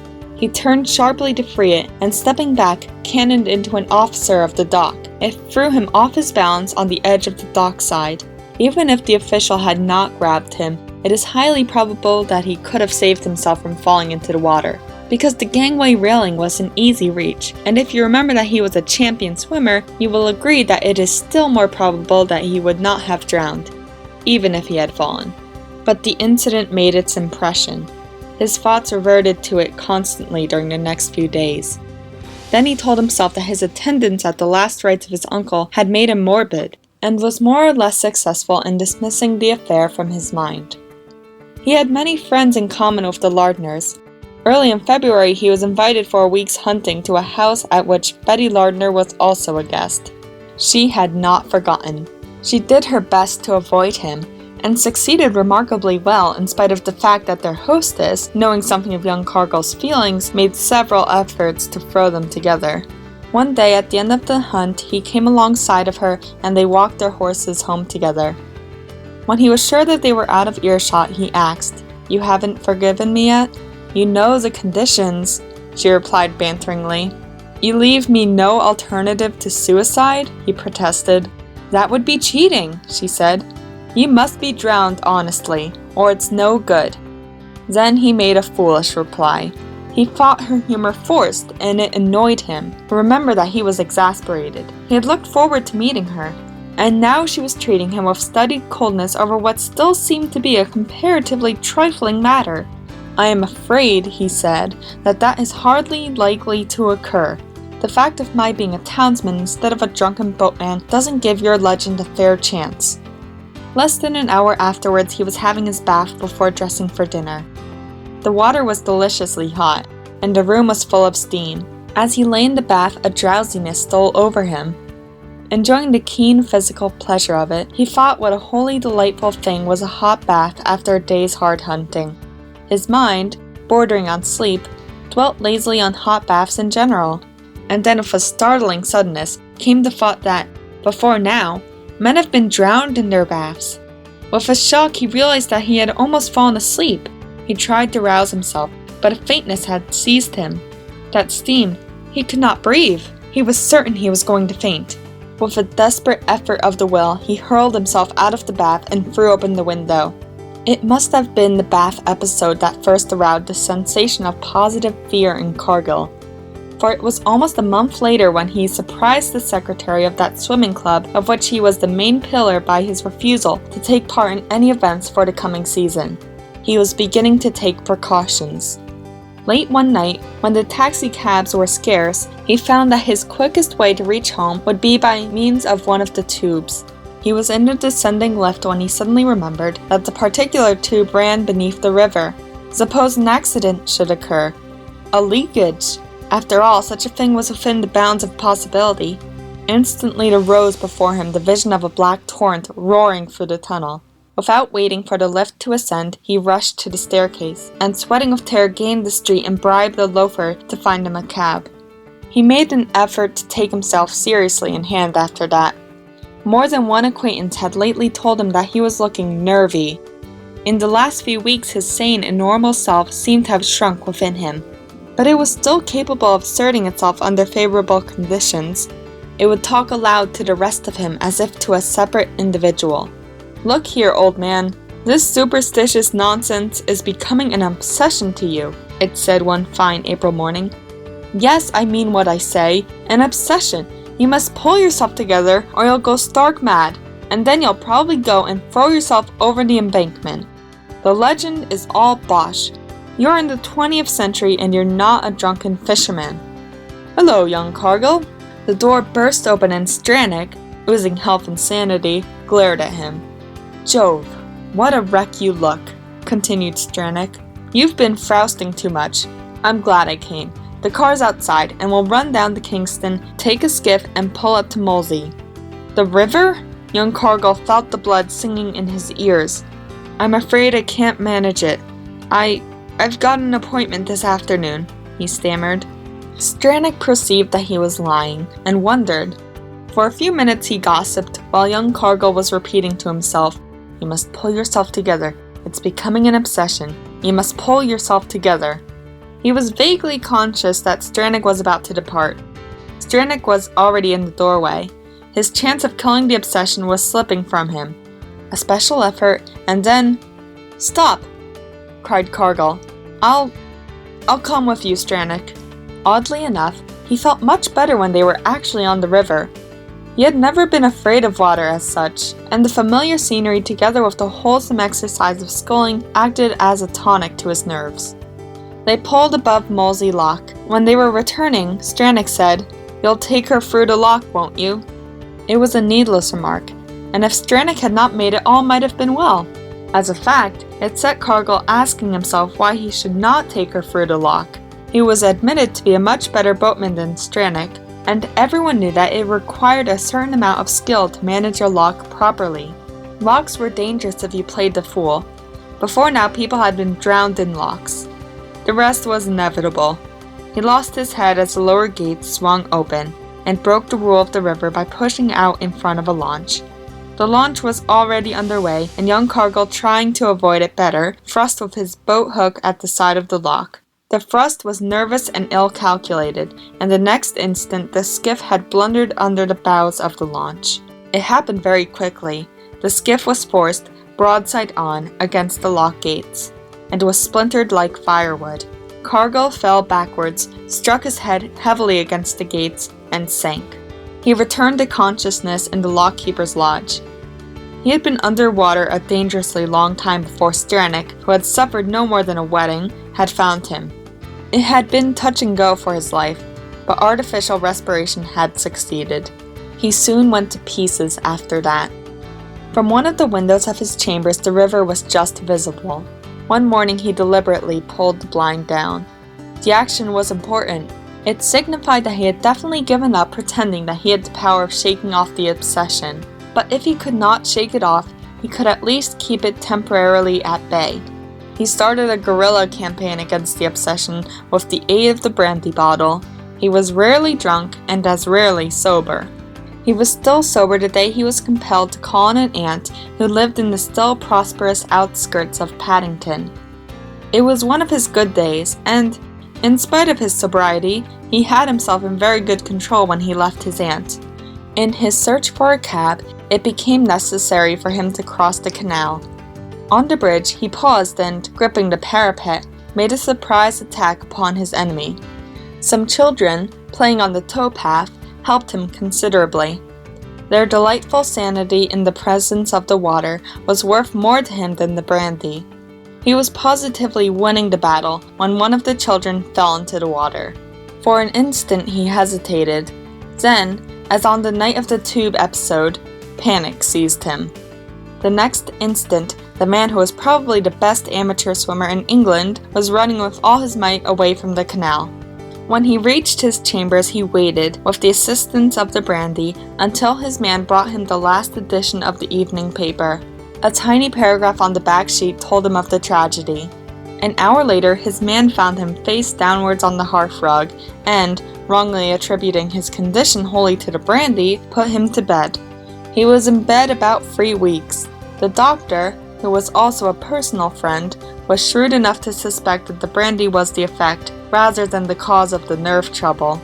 About the first week in June, Cargill was allowed to get up. "You've got to go away," said the doctor one morning. "You are probably aware that your nerves have gone to pieces. The sea is the place for you." The gasp that followed was scarcely audible, and the doctor missed it. "You went to Trinur Wilfa about this time last year," continued the doctor. "Go there again. Go for long walks on the mountain and put up at a temperance hotel." He went to Trinur Wilfa. The train journey of 6 hours knocked him up for another week. By the time he was strong enough for the promenade, it was the 14th of June. He noticed the date on the hotel calendar, and realized that the fates had another 10 days in which to drown him. He did not call on the Lardners. He felt that he couldn't, after the canal episode. 4 of the 10 days had passed before Betty Lardner ran across him on the promenade. She noticed at once the change in him, and was kinder than she had ever been before. "Next Saturday," he said, "is the anniversary." For answer, she smiled at him, and he might have smiled back if he had not remembered the canal. She met him each morning after that, so that she was with him on the day when he made his atonement. There had been a violent storm in the early morning. It had driven one of the quarry steamers onto the long sand bank that lies submerged between Trinur Wilfa and Puffin Island. The gale still lasted, and the steamer was in momentary danger of becoming a complete wreck. There is no lifeboat service at Trinur Wilfa. It was impossible to launch an ordinary boat in such a sea. Colonel Denbigh, the owner of the quarry and local magnate, who had been superintending what feeble efforts had been made to effect a rescue, answered gloomily when Betty Lardner asked him if there was any hope. "It's a terrible thing," he jerked. "First time there had been a wreck hereabouts. It's hopeless trying to launch a boat. Suppose a fellow were to swim out to the wreck with a lifeline in tow." It was young Cargill who spoke. The colonel glared at him contemptuously. "You would need to be a pretty fine swimmer," he returned. "I don't want to blow my own trumpet, but I am considered to be one of the best amateur swimmers in the country," replied Cargill calmly. "If you will tell your men to get the line ready, I will borrow a bathing suit from somewhere." They both stared at him in amazement. "But you are still an invalid!" cried Betty Lardner. "You—" She stopped short and regarded him with fresh wonder. Somehow he no longer looked an invalid. Mechanically, she walked by his side to the little bathing office. Suddenly she clutched his arm. "Jack," she said, "have you forgotten the legend?" "Betty," he replied, "have you forgotten the crew?" While he was undressing, the attendant asked him some trivial question. He did not hear the man. His thoughts were far away. He was thinking of a group of children playing on the bank of a canal. To the accompaniment of the colonel's protests, they fixed a belt on him, to which was attached the lifeline. He walked along the sloping wooden projection that is used as a landing stage for pleasure skiffs, walked until the water splashed over him. Then he dived into the boiling surf. Thus it was that he earned Betty Lardner's forgiveness. End of The Goth. The Last Descent from Uncanny Tales.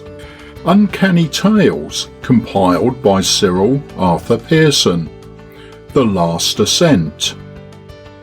The extraordinary rapidity with which a successful airman may achieve fame was well shown in the case of my friend Radcliffe Thorpe. One week, known merely to a few friends as a clever young engineer, the next, his name was on the lips of the civilized world. His first success was followed by a series of remarkable feats, of which his flight above the Atlantic, his race with the torpedo boat destroyers across the North Sea, and his sensational display during the military manoeuvres on Salisbury Plain, impressed his name and personality firmly upon the fickle mind of the public, and explains the tremendous excitement caused by his inexplicable disappearance during the great aviation meeting at Attercliffe near London towards the end of the summer. Few people, I suppose, have forgotten the facts. For some time previously, he had been devoting himself more especially to ascending to as great a height as possible. He held all the records for height, and it was known that at Attercliffe he meant to endeavour to eclipse his own achievements. It was a lovely day, not a breath of wind stirring, not a cloud in the sky. We saw him start. We saw him fly up and up in great sweeping spirals. We saw him climb higher and ever higher into the azure space. We watched him, those of us whose eyes could bear the strain, as he dwindled to a dot and a speck, till at last he passed beyond sight. It was a stirring thing to see a man thus storm, as it were, the walls of heaven and probe the very mysteries of space. I remember I felt quite annoyed with someone who was taking a cinematograph record. It seemed such a sordid, businesslike thing to be doing at such a moment. Presently, the aeroplane came into sight again and was greeted with a sudden roar of cheering. "He is doing a glide down," someone cried excitedly, and though someone else declared that a glide from such a height was unthinkable and impossible, yet it was soon plain that the first speaker was right. Down through unimaginable thousands of feet, straight and swift swept the machine, making such a sweep as the eagle in its pride would never have dared. People held their breath to watch, expecting every moment some catastrophe. But the machine kept on an even keel, and in a few moments I joined with the others in a wild rush to the field at a little distance where the machine, like a mighty bird, had alighted easily and safely. But when we reached it, we doubted our own eyes, our own sanity. There was no sign anywhere of Radcliffe Thorpe. No one knew what to say. We looked blankly at our neighbours, and one man got down on his hands and knees and peered under the body of the machine, as if he suspected Radcliffe of hiding there. Then the chairman of the meeting, Lord Fallowfield, made a curious discovery. "Look," he said in a high shaken voice, "the steering wheel is jammed." It was true. The steering wheel had been carefully fastened in one position, and the lever controlling the planes had also been fixed so as to hold them at the right angle for a downward glide. That was strange enough, but in face of the mystery of Radcliffe's disappearance, little attention was paid to it. Where then was its pilot? That was the question that was filling everybody's mind. He had vanished as utterly as vanishes the mist one sees rising in the sunshine. It was supposed he must have fallen from his seat, but as to how that had happened, how it was that no fragment of his body or his clothing was ever found, above all, how it was that his aeroplane had returned, the engine cut off, the plane secured in correct position, no even moderately plausible explanation was ever put forward.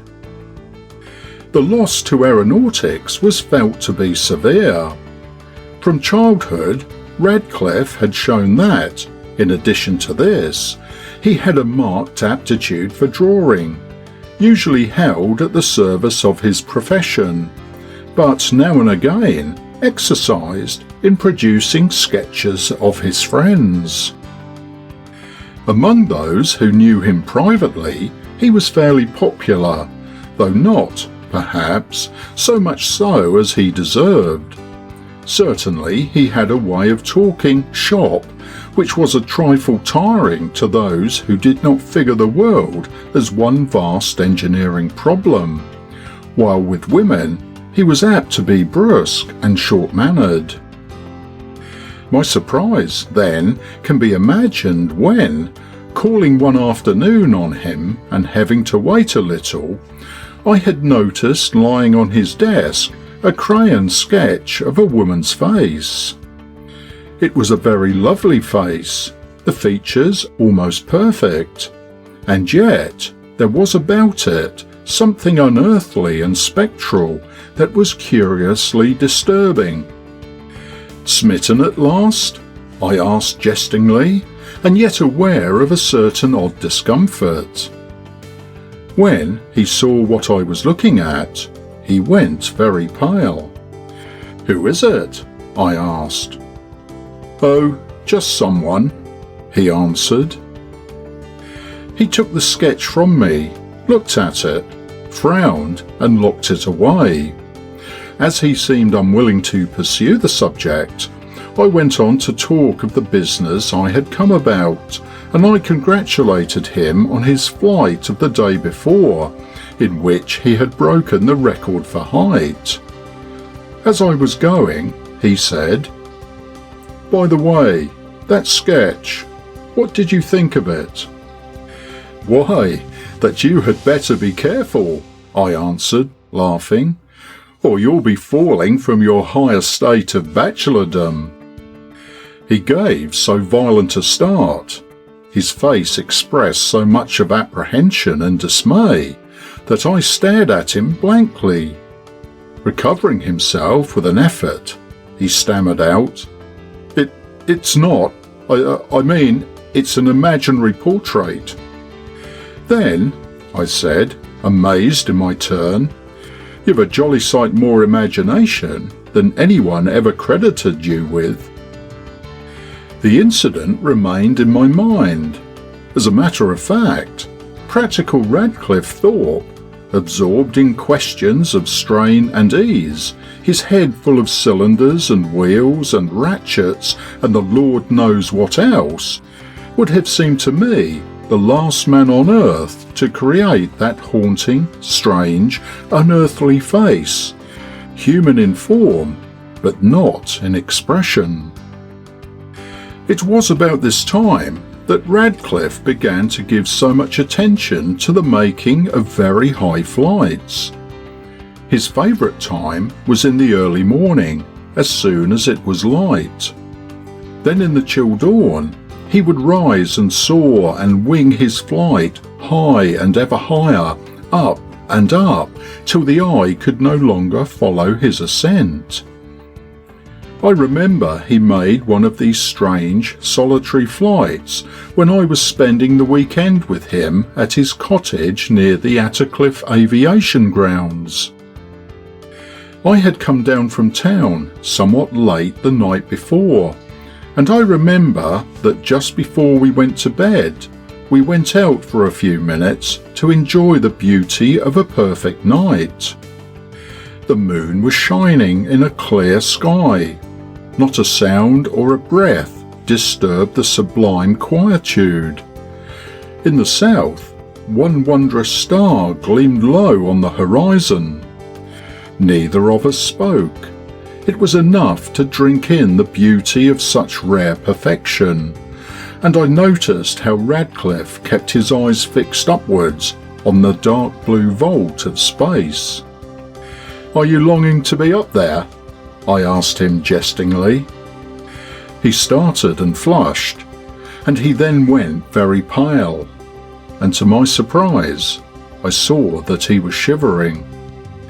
"You are getting cold," I said. "We had better go in."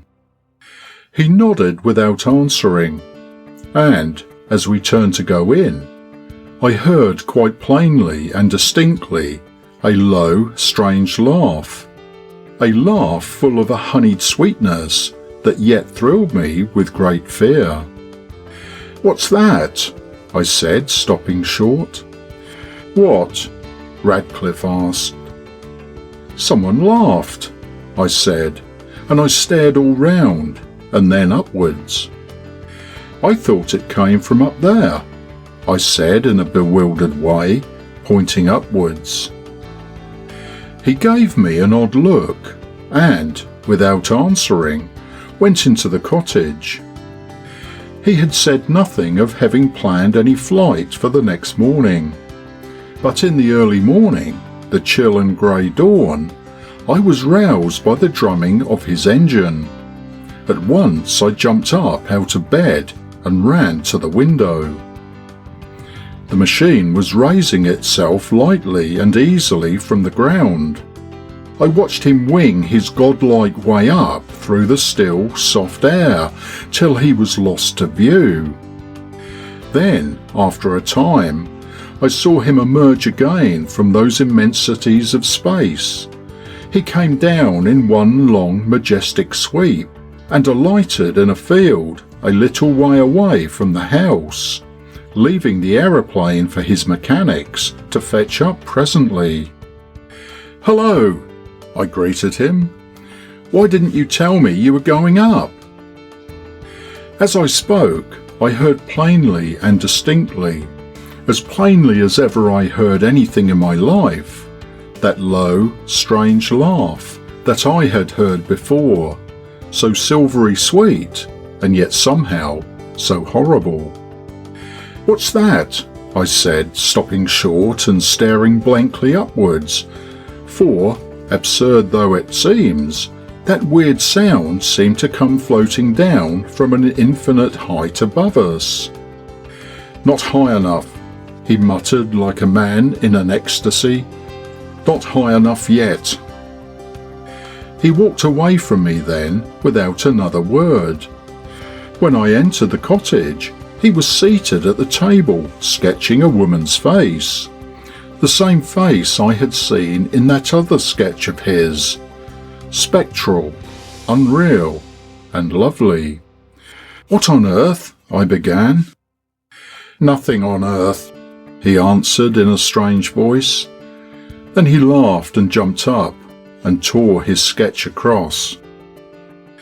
He seemed quite his old self again, chatty and pleasant, and with his old passion for talking shop. He launched into a long explanation of some scheme he had in mind for securing automatic balancing. I never told anyone about that strange mocking laugh. In fact, I had almost forgotten the incident altogether, when something brought every detail back to my memory. I had a letter from a person who signed himself George Barnes. Barnes, it seemed, was the operator who had taken the pictures of that last ascent, and as he understood I had been Mr. Thorpe's greatest friend, he wanted to see me. Certain expressions in the letter aroused my curiosity. I replied. He asked for an appointment at a time that was not very convenient, and finally I arranged to call at his house one evening. It was one of those smart little 6-room villas of which so many have been put up in the London suburbs of late. Barnes was buying it on the instalment system, and I quite won his heart by complimenting him on it. But for that, I doubt if anything would have come of my visit, for he was plainly nervous and ill at ease, and very repentant of ever having said anything. But after my compliment to the house, we got on better. "It's on my mind," he said. "I shan't be easy till someone else knows." We were in the front room, where a good fire was burning, in my honour, I guessed, for the apartment had not the air of being much used. On the table were some photographs. Barnes showed them me. They were enlargements from those he had taken of poor Radcliffe's last ascent. "They've been shown all over the world," he said. "Millions of people have seen them." "Well," I said, "but there's one no one has seen. No one except me." He produced another print and gave it to me. I glanced at it. It seemed much like the others, having been apparently one of the last of the series, taken when the aeroplane was at a great height. The only thing in which it differed from the others was that it seemed a trifle blurred. "A poor one," I said. "It's misty." "Look at the mist," he said. I did so. Slowly, very slowly, I began to see that misty appearance had a shape, a form. Even as I looked, I saw the features of a human countenance. And yet not human either, so spectral was it, so unreal and strange. I felt the blood run cold in my veins, and the hair bristle on the scalp of my head. For I recognised beyond all doubt that this face on the photograph was the same as that Radcliffe had sketched. The resemblance was absolute. No one who had seen the one could mistake the other. "You see it?" Barnes muttered, and his face was almost as pale as mine. There's a woman," I stammered. "A woman floating in the air by his side. Her arms are held out to him." "Yes," Barnes said. "Who was she?" The print slipped from my hands and fluttered to the ground. Barnes picked it up and put it in the fire. Was it fancy, or, as it flared up and burnt and was consumed, did I really hear a faint laugh floating downwards from the upper air? "I destroyed the negative," Barnes said, "and I told my boss something had gone wrong with it. No one has seen that photograph but you and me. And now, no one ever will." End of The Last Ascent. The Terror by Night, from Uncanny Tales. Uncanny Tales, compiled by Cyril Arthur Pearson. The Terror by Night. Maynard disencumbered himself from his fishing creel, stabbed the butt of his rod into the turf, and settled down in the heather to fill a pipe. All round him stretched the undulating moor, purple in the late summer sunlight. To the southward, low down, a faint haze told where the sea lay. The stream at his feet sang its queer, crooning moor song as it rambled onward, chuckling to meet a bed of pebbles somewhere out of sight, whispering mysteriously to the rushes that fringed its banks of peat, deepening to a sudden contralto as it poured over granite boulders into a scum-flecked pool below. For a long time the man sat smoking. Occasionally he turned his head to watch with keen eyes the fretful movements of a fly hovering above the water. Then a sudden dimple in the smooth surface of the stream arrested his attention. A few concentric ripples widened, traveled towards him, and were absorbed in the current. His lips curved into a little smile and he reached for his rod. In the clear water he could see the origin of the ripples. A small trout, unconscious of his presence, was waiting in its hover for the next titbit to float downstream. Presently it rose again. "The odds are 10 to 1 in your favor," said the man. "Let's see." He dropped on one knee and the cast leapt out in feathery coils. Once, twice it swished. The third time it alighted like thistledown on the surface. There was a tiny splash, a laugh, and the little green rod flicked a trout high over his head. It was the merest baby, half an ounce perhaps, and it fell from the hook into the herbage some yards from the stream. "Little ass," said Maynard. "That was meant for your big brother." He recovered his cast and began to look for his victim. Without avail he searched the heather, and as the fateful seconds sped, at last laid down his rod and dropped on hands and knees to probe among the grass stems. For a while he hunted in vain. Then the sunlight showed a golden sheen among some stones. Maynard gave a grunt of relief, but as his hand closed round it a tiny flutter passed through the fingerling. It gave a final gasp and was still. Knitting his brows in almost comical vexation, he hastened to restore it to the stream, holding it by the tail and striving to impart a lifelike wriggle to its limpness. "Buck up, old thing," he murmured encouragingly. "Oh, buck up. You're all right. Really, you are." But the old thing was all wrong. In fact, it was dead. Standing in the wet shingle, Maynard regarded the speckled atom as it lay in the palm of his hand. "A matter of seconds, my son. One instant in all eternity would have made just the difference between life and death to you. And the high gods denied it you." On the opposite side of the stream, set back about 30 paces from the brink, stood a granite boulder. It was as high as a man's chest, roughly cubical in shape, but the weather and clinging moss had rounded its edges, and in places segments had crumbled away, giving foothold to clumps of fern and starry moorflowers. On 3 sides, the surrounding ground rose steeply, forming an irregular horseshoe mound that opened to the west. Perhaps it was the queer amphitheatrical effect of the setting that connected up some whimsical train of thought in Maynard's brain. "It would seem as if the gods had claimed you," he mused, still holding the corpse. "You shall be a sacrifice. A burnt sacrifice to the god of waste places." He laughed at the conceit, half ashamed of his own childishness, and crossing the stream by some boulders, he brushed away the earth and weed from the top of the great stone. Then he retraced his steps and gathered a handful of bleached twigs that the winter floods had left stranded along the margin of the stream. These he arranged methodically on the cleared space. On the top of the tiny pyre he placed the troutlet. "There," he said, and smiling gravely struck a match. A faint column of smoke curled up into the still air, and as he spoke the lower rim of the setting sun met the edge of the moor. The evening seemed suddenly to become incredibly still, even the voice of the stream ceasing to be a sound distinct. A wagtail bobbing in the shallows fled into the waste. Overhead the smoke trembled upwards, a faint stain against a cloudless sky. The stillness seemed almost acute. It was as if the moor were waiting, and holding its breath while it waited. Then the twigs upon his altar crackled, and the pale flames blazed up. The man stepped back with artistic appreciation of the effect.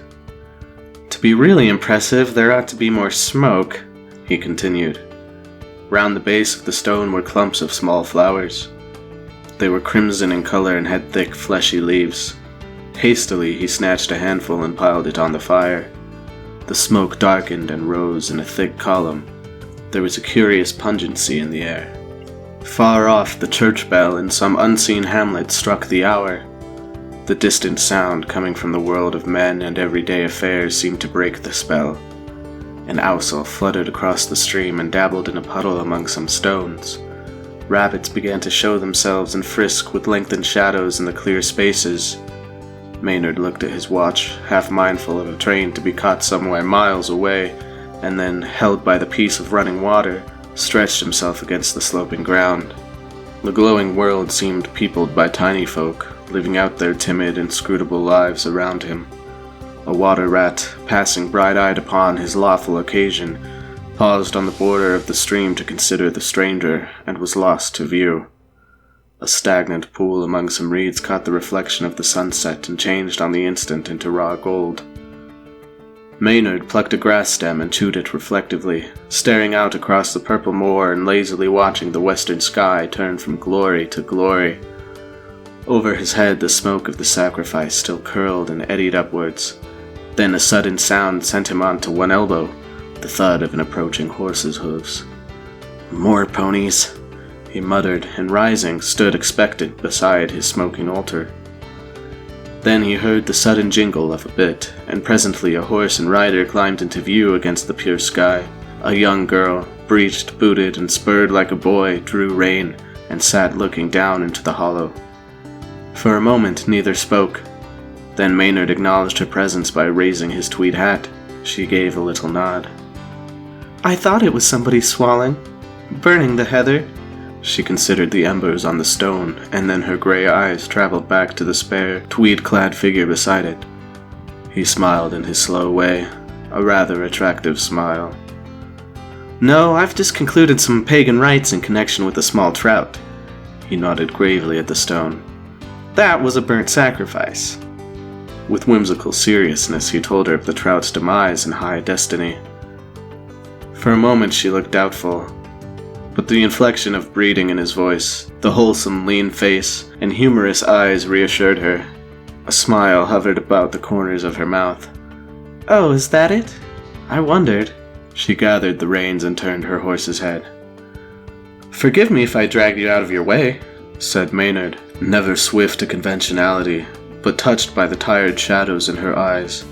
The faint droop of her mouth, too, betrayed intense fatigue. "You look fagged. I don't want to be a nuisance or bore you, but I wish you'd let me offer you a sandwich.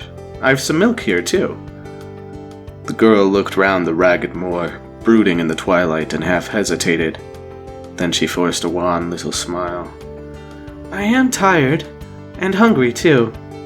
Have you enough for us both?" "Lots," said Maynard. To himself he added, "And what's more, my child, you'll have a little fainting affair in a few minutes if you don't have a feed. Come rest for a minute," he continued aloud. He spoke with pleasant, impersonal kindliness, and as he turned to his satchel she slipped out of the saddle and came towards him, leading her horse. "Drink that," he said, holding out the cup of his flask. She drank with a wry little face and coughed. "I put a little whiskey in it," he explained. "You needed it." She thanked him and sat down with the bridle linked over her arm. The color crept back into her cheeks. Maynard produced a packet of sandwiches and a pasty. "I've been mooning about the moor all the afternoon and lost myself twice," she explained between frank mouthfuls. "I'm hopelessly late for dinner, and I've still got miles to go." "Do you know the way now?" he asked. "Oh yes, it won't take me long. My family are sensible too and don't fuss." She looked at him, her long-lashed eyes a little serious. "But you, how are you going to get home? It's getting late to be out on the moor afoot." Maynard laughed. "Oh, I'm all right, thanks." He sniffed the warm September night. "I think I shall sleep here, as a matter of fact. I'm a gypsy by instinct. Give to me the life I love. Let the lave go by me. Give the jolly heaven above." He broke off, arrested by her unsmiling eyes. She was silent a moment. "People don't, as a rule, sleep out here. About here." The words came jerkily, as if she were forcing a natural tone into her voice. "No?" He was accustomed to being questioned on his unconventional mode of life, and was prepared for the usual expostulations. She looked abruptly towards him. "Are you superstitious?" He laughed and shook his head. "I don't think so, but what has that got to do with it?" She hesitated, flushing a little. "There is a legend. People about here say that the moor here is haunted. There's a thing that hunts people to the death." He laughed outright, wondering how old she was. 17 or 18 perhaps. She had said her people didn't fuss. That meant she was left to herself to pick up all these old wives' tales. "Really? Has anyone been caught?" She nodded, unsmiling. "Yes, old George Toms. He was one of Dad's tenants, a big purple-faced man who drank a lot and never took much exercise. They found him in a ditch with his clothes all torn and covered with mud. He had been run to death. There was no wound on his body, but his heart was broken." Her thoughts recurred to the stone against which they leant, and his quaint conceit. "You were rather rash to go offering burnt sacrifices about here, don't you think? Dad says that stone is the remains of an old Phoenician altar, too." She was smiling now, but the seriousness lingered in her eyes. "And I've probably invoked some terrible heathen deity, Ashtoreth or Pume or Baal. How awful!" he added with mock gravity. The girl rose to her feet. "You are laughing at me. The people about here are superstitious, and I am a Celt too. I belong here." He jumped up with a quick protest. "No, I'm not laughing at you. Please don't think that. But it's a little hard to believe an act of evil when all around is so beautiful." He helped her to mount and walked to the top of the mound at her stirrup. "Tell me, is there any charm or incantation in case—" His eyes were twinkling, but she shook her fair head soberly. "They say iron, cold iron, is the only thing it cannot cross. But I must go." She held out her hand with half-shy friendliness. "Thank you for your niceness to me."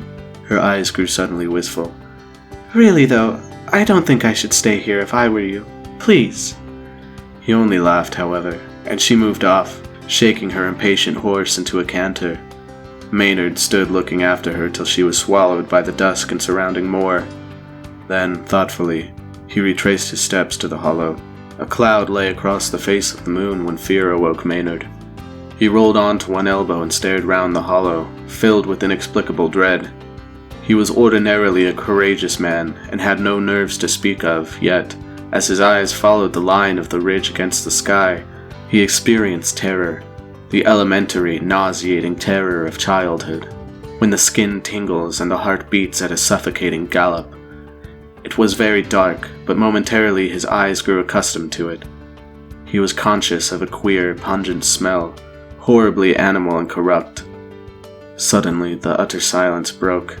He heard a rattle of stones, the splash of water about him, realized that it was the brook beneath his feet, and that he, Maynard, was running for his life. Neither then nor later did reason assert herself.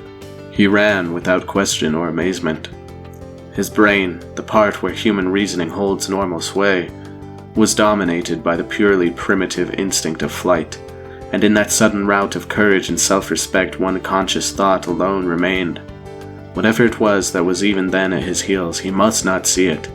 At all costs it must be behind him, and resisting the sudden terrified impulse to look over his shoulder, he unbuttoned his tweed jacket and disengaged himself from it as he ran.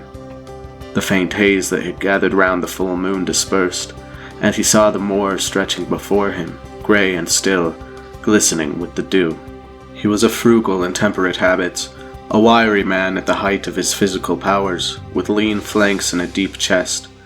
At Oxford they said he was built to run for his life. He was running for it now, and he knew it. The ground sloped upwards after a while, and he tore up the incline, breathing deep and hard, down into a shallow valley, leaping gorse bushes, crashing through whortle and meadowsweet, stumbling over peat cuttings and the workings of forgotten tin mines. An idiotic popular tune raced through his brain. He found himself trying to frame the words, but they broke into incoherent prayers, still to the same grotesque tune. Then, as he breasted the flank of a boulder-strewn tor, he seemed to hear snuffling breathing behind him, and redoubling his efforts, stepped into a rabbit hole. He was up and running again in the twinkling of an eye, limping from a twisted ankle as he ran. He sprinted over the crest of the hill and thought he heard the sound almost abreast of him, away to the right. In the dry bed of a watercourse some stones were dislodged and fell with a rattle in the stillness of the night. He bore away to the left. A moment later there was something nearly at his left elbow, and he smelt again the nameless fetid reek. He doubled, and the ghastly truth flashed upon him. The thing was playing with him. He was being hunted for sport, the sport of a horror unthinkable. The sweat ran down into his eyes. He lost all count of time. His wristwatch was smashed on his wrist. He ran through a reeling eternity, sobbing for breath, stumbling, tripping, fighting a leaden weariness, and ever the same unreasoning terror urged him on. The moon and ragged skyline swam about him. The blood drummed deafeningly in his ears, and his eyeballs felt as if they would burst from their sockets. He had nearly bitten his swollen tongue in two, falling over an unseen peat cutting, and blood-flecked foam gathered on his lips. God, how he ran! But he was no longer among bog and heather. He was running, shambling now, along a road. The loping pursuit of that nameless, shapeless something sounded like an echo in his head. He was nearing a village, but saw nothing save a red mist that swam before him like a fog. The road underfoot seemed to rise and fall in wave-like undulations. Still he ran, with sobbing gasps and limbs that swerved under his weight. At his elbow hung death unnameable, and the fear of it urged him on while every instinct of his exhausted body called out to him to fling up his hands and end it. Out of the mist ahead rose the rough outline of a building by the roadside. It was the village smithy, half workshop, half dwelling. The road here skirted a patch of grass, and the moonlight, glistening on the dew, showed the dark circular scars of the turf where, for a generation, the smith's peat fires had heated the great iron hoops that tired the wheels of the wains. One of these was even then lying on the ground, with the turves placed in readiness for firing in the morning. And in the throbbing darkness of Maynard's consciousness a voice seemed to speak faintly, the voice of a girl. "There's a thing that hunts people to death, but iron, cold iron, it cannot cross."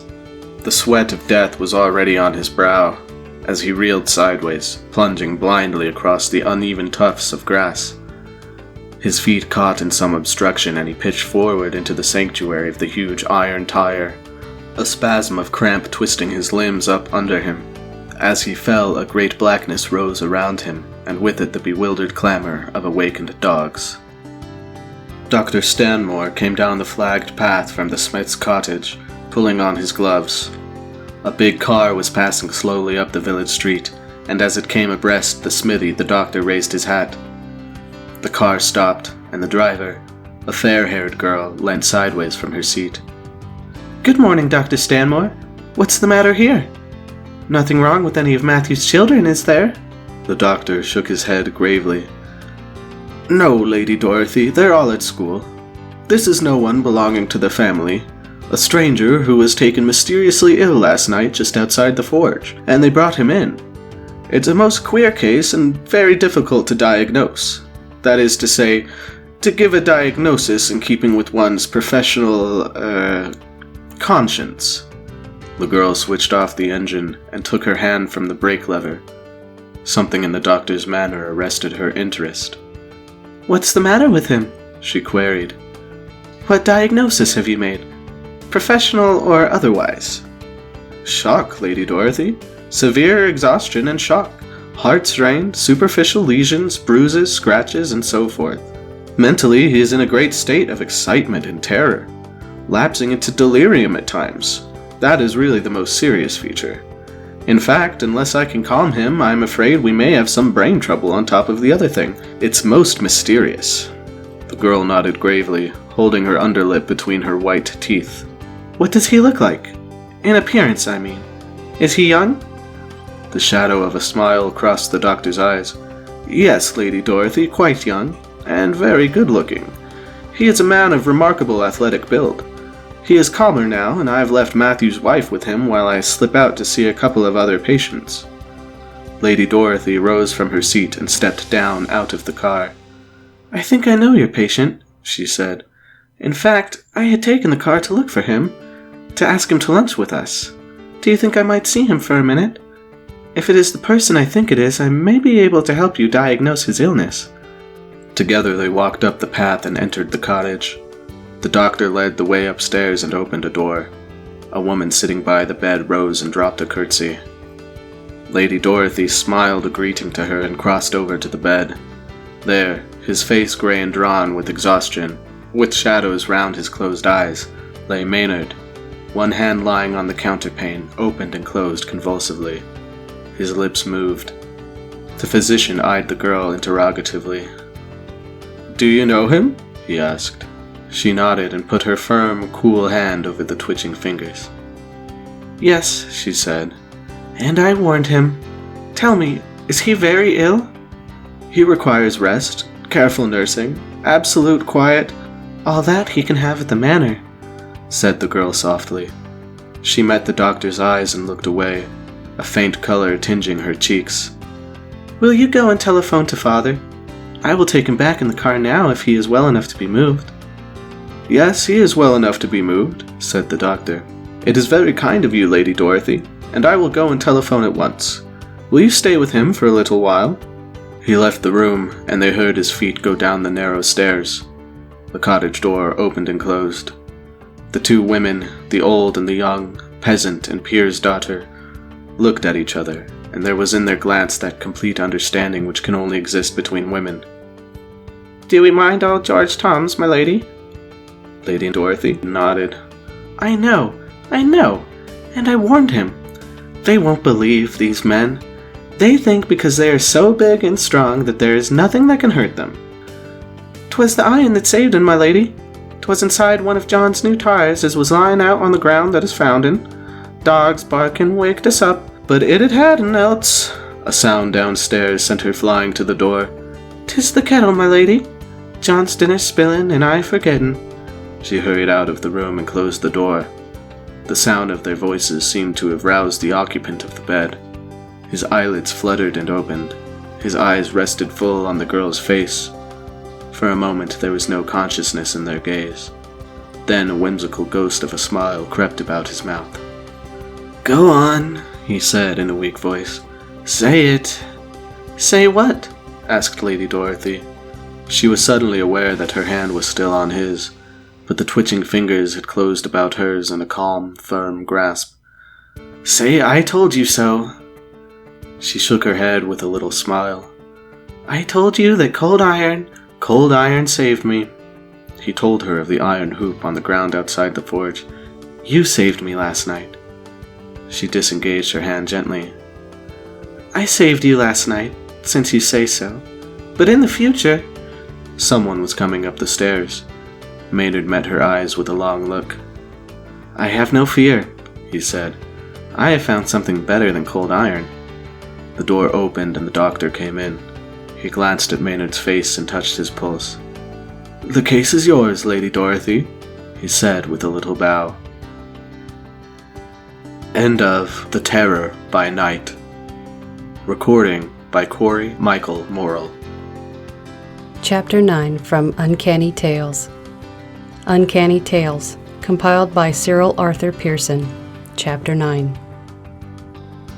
The boy at the corner of the table flicked the ash of his cigar into the fire. "Spiritualism is all rot," he declared. "I don't know," the host reflected thoughtfully. "One hears queer stories sometimes." "Which reminds me," started the boar. But before he could proceed any further, the little French judge ruthlessly cut him short. "Bah!" Contempt and geniality were mingled in his tone. "Who are we, poor ignorant worms, that we should dare to say is or is not? Your Shakespeare, he was right. There are more things in heaven and earth, Horatio, than are dreamt of in your philosophy." The faces of the four Englishmen instantly assumed the peculiarly stolid expression always called forth by the mention of Shakespeare. "But spiritualism," started the host. Again, the little French judge broke in. "I who you speak, I myself know of an experience of the most remarkable, to this day unexplained save by spiritualism, occultism, what you will. You shall hear. The case is one I conducted professionally some 2 years ago, though, of course, the events which I now tell in their proper sequence came out only in the trial. I string them together for you, yes?" The boar, who fiercely resented any stories except his own, gave vent to a discontented grunt. The other three prepared to listen carefully. From the drawing room, whither the ladies had retired after dinner, sounded the far-away strains of a piano. The little French judge held out his glass for a creme de menthe. His eyes were sparkling with suppressed excitement. He gazed deep into the shining green liquid as if seeing therein a moving panorama of pictures. Then he began. On a dusky autumn evening, a young man, tall, olive-skinned, tramps along the road leading from Paris to Longchamp. He is walking with a quick, even swing. Now and again, a hidden anxiety darkens his face. Suddenly, he branches off to the left. The path here is steep and muddy. He stops in front of a blurred circle of yellow light. By this can one faintly perceive the outlines of a building. Above the narrow doorway hangs a creaking sign which announces to all it may concern that this is the Loup Noir, much sought after for its nearness to the racecourse and for its excellent menage. Voila! Mutters our friend. On entering, he is met by the burly innkeeper, a shrewd enough fellow who has seen something of life before settling down in Longchamp. The young man glances past him as if seeking some other face, then recollecting himself demands shelter for the night. I greatly fear, began the innkeeper, then pauses, struck by an idea. Hola, Gaston. Have Monsieur and Madame from number 14 yet departed? Yes, Monsieur, already early this morning. You were at the market, so Mademoiselle settled the bill. Mademoiselle Jehan? The stranger looks up sharply. My niece, Monsieur. Have you perhaps heard of her? For I see by your easel you are an artist. She is supposed to be of a rare beauty. I think it myself. Jean Potin keeps up a running flow of talk as he conducts his visitor down the long, bare passages, past blistered yellow doors.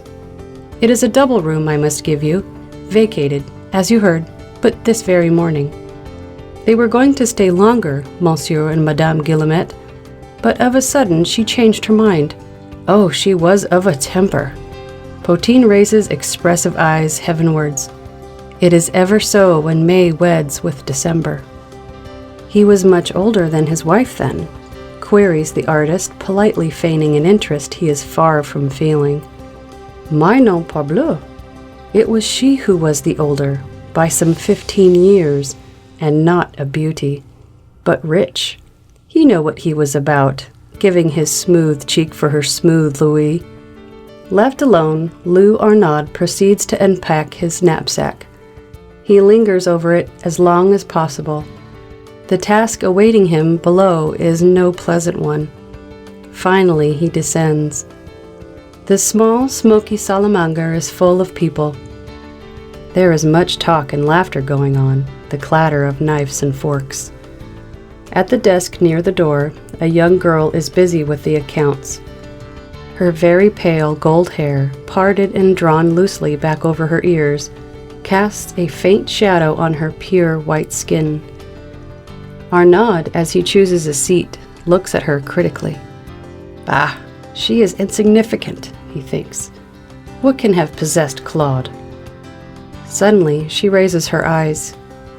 They meet his in a long, steady gaze. Then once again, the lids are lowered. The artist sets down his glass with a hand that shakes. He is not imaginative, as a rule, but when one sees the soul of the mocking devil look out, dark and compelling, from the face of a Madonna, one is disconcerted. He wonders no more what had possessed Claude. On his way to the door a few moments later, he pauses at her desk. Monsieur wishes to order breakfast for tomorrow morning? Monsieur wishes to speak with you. She smiles demurely. Many have wished to speak with her. Arnaud divines her thoughts. My name is Lou Arnaud, he adds meaningly. Ah, she ponders on this for an instant, then, it is a warm night. If you will seat yourself at one of the little tables in the courtyard at the back of the house, I will try to join you when these pigs have finished feeding. She indicates with contempt the noisily eating crowd. They sit long at that table, for the man has much to tell of his young brother Claude, of the ruin she has made of his life, of the little green devils that lurk in a glass of absinthe and clutch their victim and drag him down deeper, ever deeper into the great green abyss. But she only laughs, this Jehan of wanton eyes. But what do you want from me? I have no need of this Claude. He wearies me. Now. Arnaud springs to his feet, catching her roughly by the wrist. He loves his young brother much. His voice is raised, attracting the notice of 2 or 3 groups who take coffee at the iron tables. You had need of him once. You never left him in peace till you had sucked him of all that makes life good. If I could... Jean Potin appears in the doorway. Jahan, what are you doing out here? You know I do not permit it that you speak with the visitors. Pardon her, monsieur, she is but a child. A child? The artist's brow is black as thunder. She has wrecked a life, this child you speak of. He strides past the amazed innkeeper, up the narrow flight of stairs and down the passage to his room. Sitting on the edge of the huge curtained 4-poster bed, he ponders on the events of the evening. But his thoughts are not all of Claude.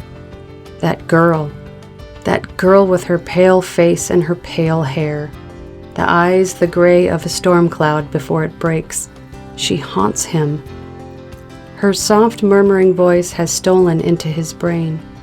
He hears it in the drip, drip of the rain on the sill outside. Soon heavy feet are heard trooping up the stairs, doors are heard to bang, cheery voices wish each other good night. Then gradually the sounds die away. They keep early hours at the Loup Noir. It is not yet 10 o'clock. Still Arnaud remains sitting on the edge of the bed. The dark plush canopy overhead repels him. He does not feel inclined for sleep. Jahan, what a picture she would make. He must paint her. Obsessed by this idea, he unpacks a roll of canvas, spreads it on the tripod easel, and prepares crayons and charcoal. He will start the picture as soon as it is day. He will paint her as Circe, mocking at her groveling herd of swine. He creeps into bed and falls asleep. Softly the rain patters against the window pane. A distant clock booms out 11 strokes. Lou Arnaud raises his head. Then noiselessly he slides out of bed on the chill wooden boarding. As in a trance, he crosses the room, seizes the charcoal, and feverishly works at the blank canvas on the easel. For 20 minutes his hand never falters. Then the charcoal drops from his nerveless fingers. Groping his way with half-closed eyes back to the bed, he falls again into a heavy, dreamless slumber. The early morning sun chases away the raindrops of the night before. Signs of activity are abroad in the inn. The swish of brooms, the noisy clatter of pails, a warm aroma of coffee floats up the stairs and under the door of number 14, awaking Arnaud to pleasant thoughts of breakfast. He is partly dressed before his eye lights on the canvas he has prepared. Nom de Dieu! He falls back against the wall, staring stupefied at the picture before him. It is the picture of a girl, crouching in a kneeling position, all the agony of death showing clearly in her upturned eyes. At her throat, cruelly, relentlessly, doing their murderous work, are a pair of hands, ugly, podgy hands, but with what power behind them. The face is the face of Jahan, a distorted, terrified Jahan. Arnaud recoils, covering his eyes with his hands. Who could have drawn this unspeakable thing? He looks again closely. The style is his own. There is no mistaking those bold black lines, that peculiar way of indicating muscle beneath the tightly stretched skin. It is his own work. Anywhere he would have known it. A knock at the door. Jean Potin enters, radiating cheerfulness. Breakfast in your room, monsieur? We are busy this morning. I share in the work. Permit me to move the table and the easel. Sacre bleu! Suddenly, his rosy lips grow stern. This is Jahan. Did she sit for you? And when? You only came last night. What devil's work is this? That is what I would like to find out. I know no more about it than yourself. When I awoke this morning, the picture was there. Did you draw it? Suspiciously. Yes, at least, no. Yes, I suppose I did, but Potin clenches his fist. I will have the truth from the girl herself. There is something here I do not like. Roughly, he pushes past the artist and mounts to Jahan's room. She is not there, neither is she at her desk, nor yet down in the village. They search everywhere. There is a hue and cry. People rush to and fro. Then suddenly a shout and a silence. A dreadful silence. Something is carried slowly into the Loup Noir. Something that was found huddled up in the shadow of the wall that borders the courtyard. Something with ugly purple patches on the white throat. It is Jahan, and she is dead, strangled by a pair of hands that came from behind. The story of the picture is rapidly passed from mouth to mouth. People look strangely at Lou Arnaud. They remember his loud, strained voice and the threatening gestures on the preceding night. Finally, he is arrested on the charge of murder. I was the judge, gentlemen, on the occasion of the Arnaud trial. The prisoner is questioned about the picture. He knows nothing, can tell nothing of how it came there. His fellow artists testify to its being his work. From them also leaks out the tale of his brother Claude, of the latter's infatuation and ruin. No need now to explain the quarrel in the courtyard. The accused has good reason to hate the dead girl. The avocat for the defense does his best. The picture is produced in court. It creates a sensation. If only Lou Arnaud could complete it, could sketch in the owner of those merciless hands. He is handed the charcoal. Again and again he tries, in vain. The hands are not his own, but that is a small point in his favor. Why should he have incriminated himself by drawing his own hands? But again, why should he have drawn the picture at all? There is nobody else on whom falls a shadow of suspicion. I sum up impartially. The jury convict on circumstantial evidence, and I sentence the prisoner to death. A short time must elapse between the sentence and the carrying it into force. The avocat for the defense obtains for the prisoner a slight concession. He may have picture and charcoal in his cell. Perhaps he can yet free himself from the web which has enmeshed him. Arnaud tries to blot out thought by sketching in and erasing again fanciful figures twisted into peculiar position. He cannot adjust the pose of the unknown murderer, so in despair he gives it up. One morning, 3 days before the execution, the innkeeper comes to visit him and finds him lying face downwards on the narrow pallet. Despite his own grief, he is sorry for the young man, nor is he convinced in his shrewd bourgeois mind of the latter's guilt. You must draw in the second figure, he repeats again and again. It is your last, your only chance. Think of the faces you saw at the Loup Noir. Do none of them recall anything to you? You quarreled with Jahan in the garden about your brother. Then you went to your room. Oh, what did you think in your room? I thought of your niece, responds Arnaud wildly. How very beautiful she was, and what a model she would make. Then I prepared a blank canvas for the morning and went to bed. When I woke up, the picture was there. And you remember nothing more? Nothing at all? Insists Jean Bottine. You fell asleep at once? You heard no sound? Against the barred window of the cell, the rain patters softly. A distant clock booms out 11 strokes. Something in the artist's brain seems to snap. He raises his head. He slides from the bed. As in a trance, he crosses the cell, seizes a piece of charcoal, and feverishly works at the picture on the easel. Not daring to speak, Jean Bottine watches him. The figure behind the hands grows and grows beneath Arnaud's fingers. A woman's figure. Then the face. A coarse, malignant face, distorted by evil passions. Ah! It is a cry of recognition from the breathless innkeeper. It breaks the spell. The charcoal drops, and the prisoner, passing his hand across his eyes, gazes bewildered at his own work. Who? What? But I know her. It is the woman in whose room you slept. She was staying at the Loup Noir the very night before you arrived, and she left that morning. She and her husband, Monsieur Guillemette. But it is incredible if she should have. I will be short with you, gentlemen. Madame Guillemette was traced to her flat in Paris. Arnaud's advocate confronted her with a now completed picture. She was confounded, babbled like a madwoman, confessed. A reprieve for further inquiry was granted by the state. Finally, Arnaud was cleared and allowed to go free. The motive for the murder? A woman's jealousy. Monsieur and Madame Guillemette had been married only 10 months. Her age was 49, his 27. Every second of their married life was to her weighted with intolerable suspicions. How soon would this young husband, so dear to her, forsake her for another, now that his debts were paid? It preyed upon her mind, distorting it, unbalancing it. Each glance, each movement of his she exaggerated into an intrigue. On their way to Paris, they stayed a few days at the Loup Noir.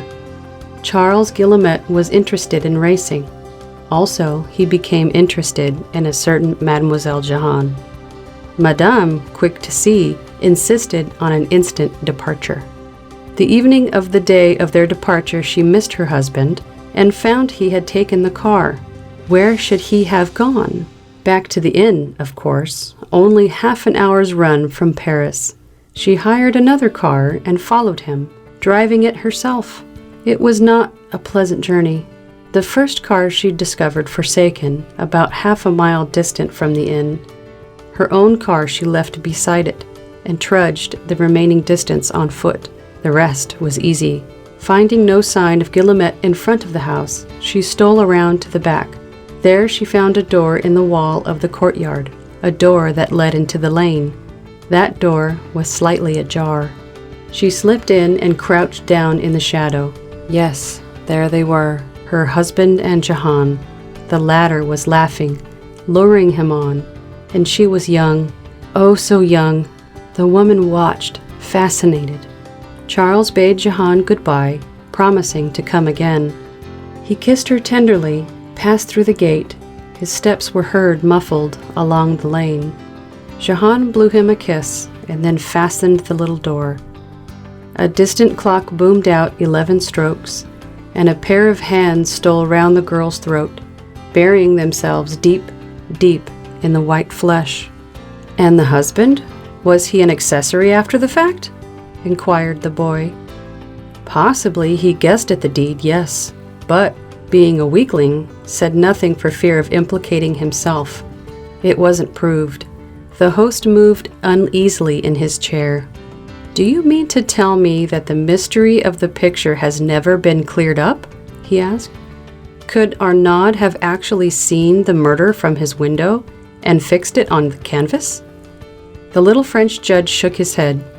Did I not tell you that his window faced front? He replied. No, that point has not yet been explained. It is beyond us. He made a sweeping gesture, knocking over his liquor glass. It fell with a crash on the parquet floor. The boar woke with a start. And did they marry? He queried. Who should marry? The artist chap and the girl. What was her name? Jahan? Monsieur, quoth the little French judge very gently and ironically. I grieve to state that was impossible, Jahan being dead. The boy at the corner of the table stood up and threw the stump of his cigar into the fire. I think spiritualism is all rot, he declared. End of Chapter 9. Recording by Angela Olfast. End of Uncanny Tales.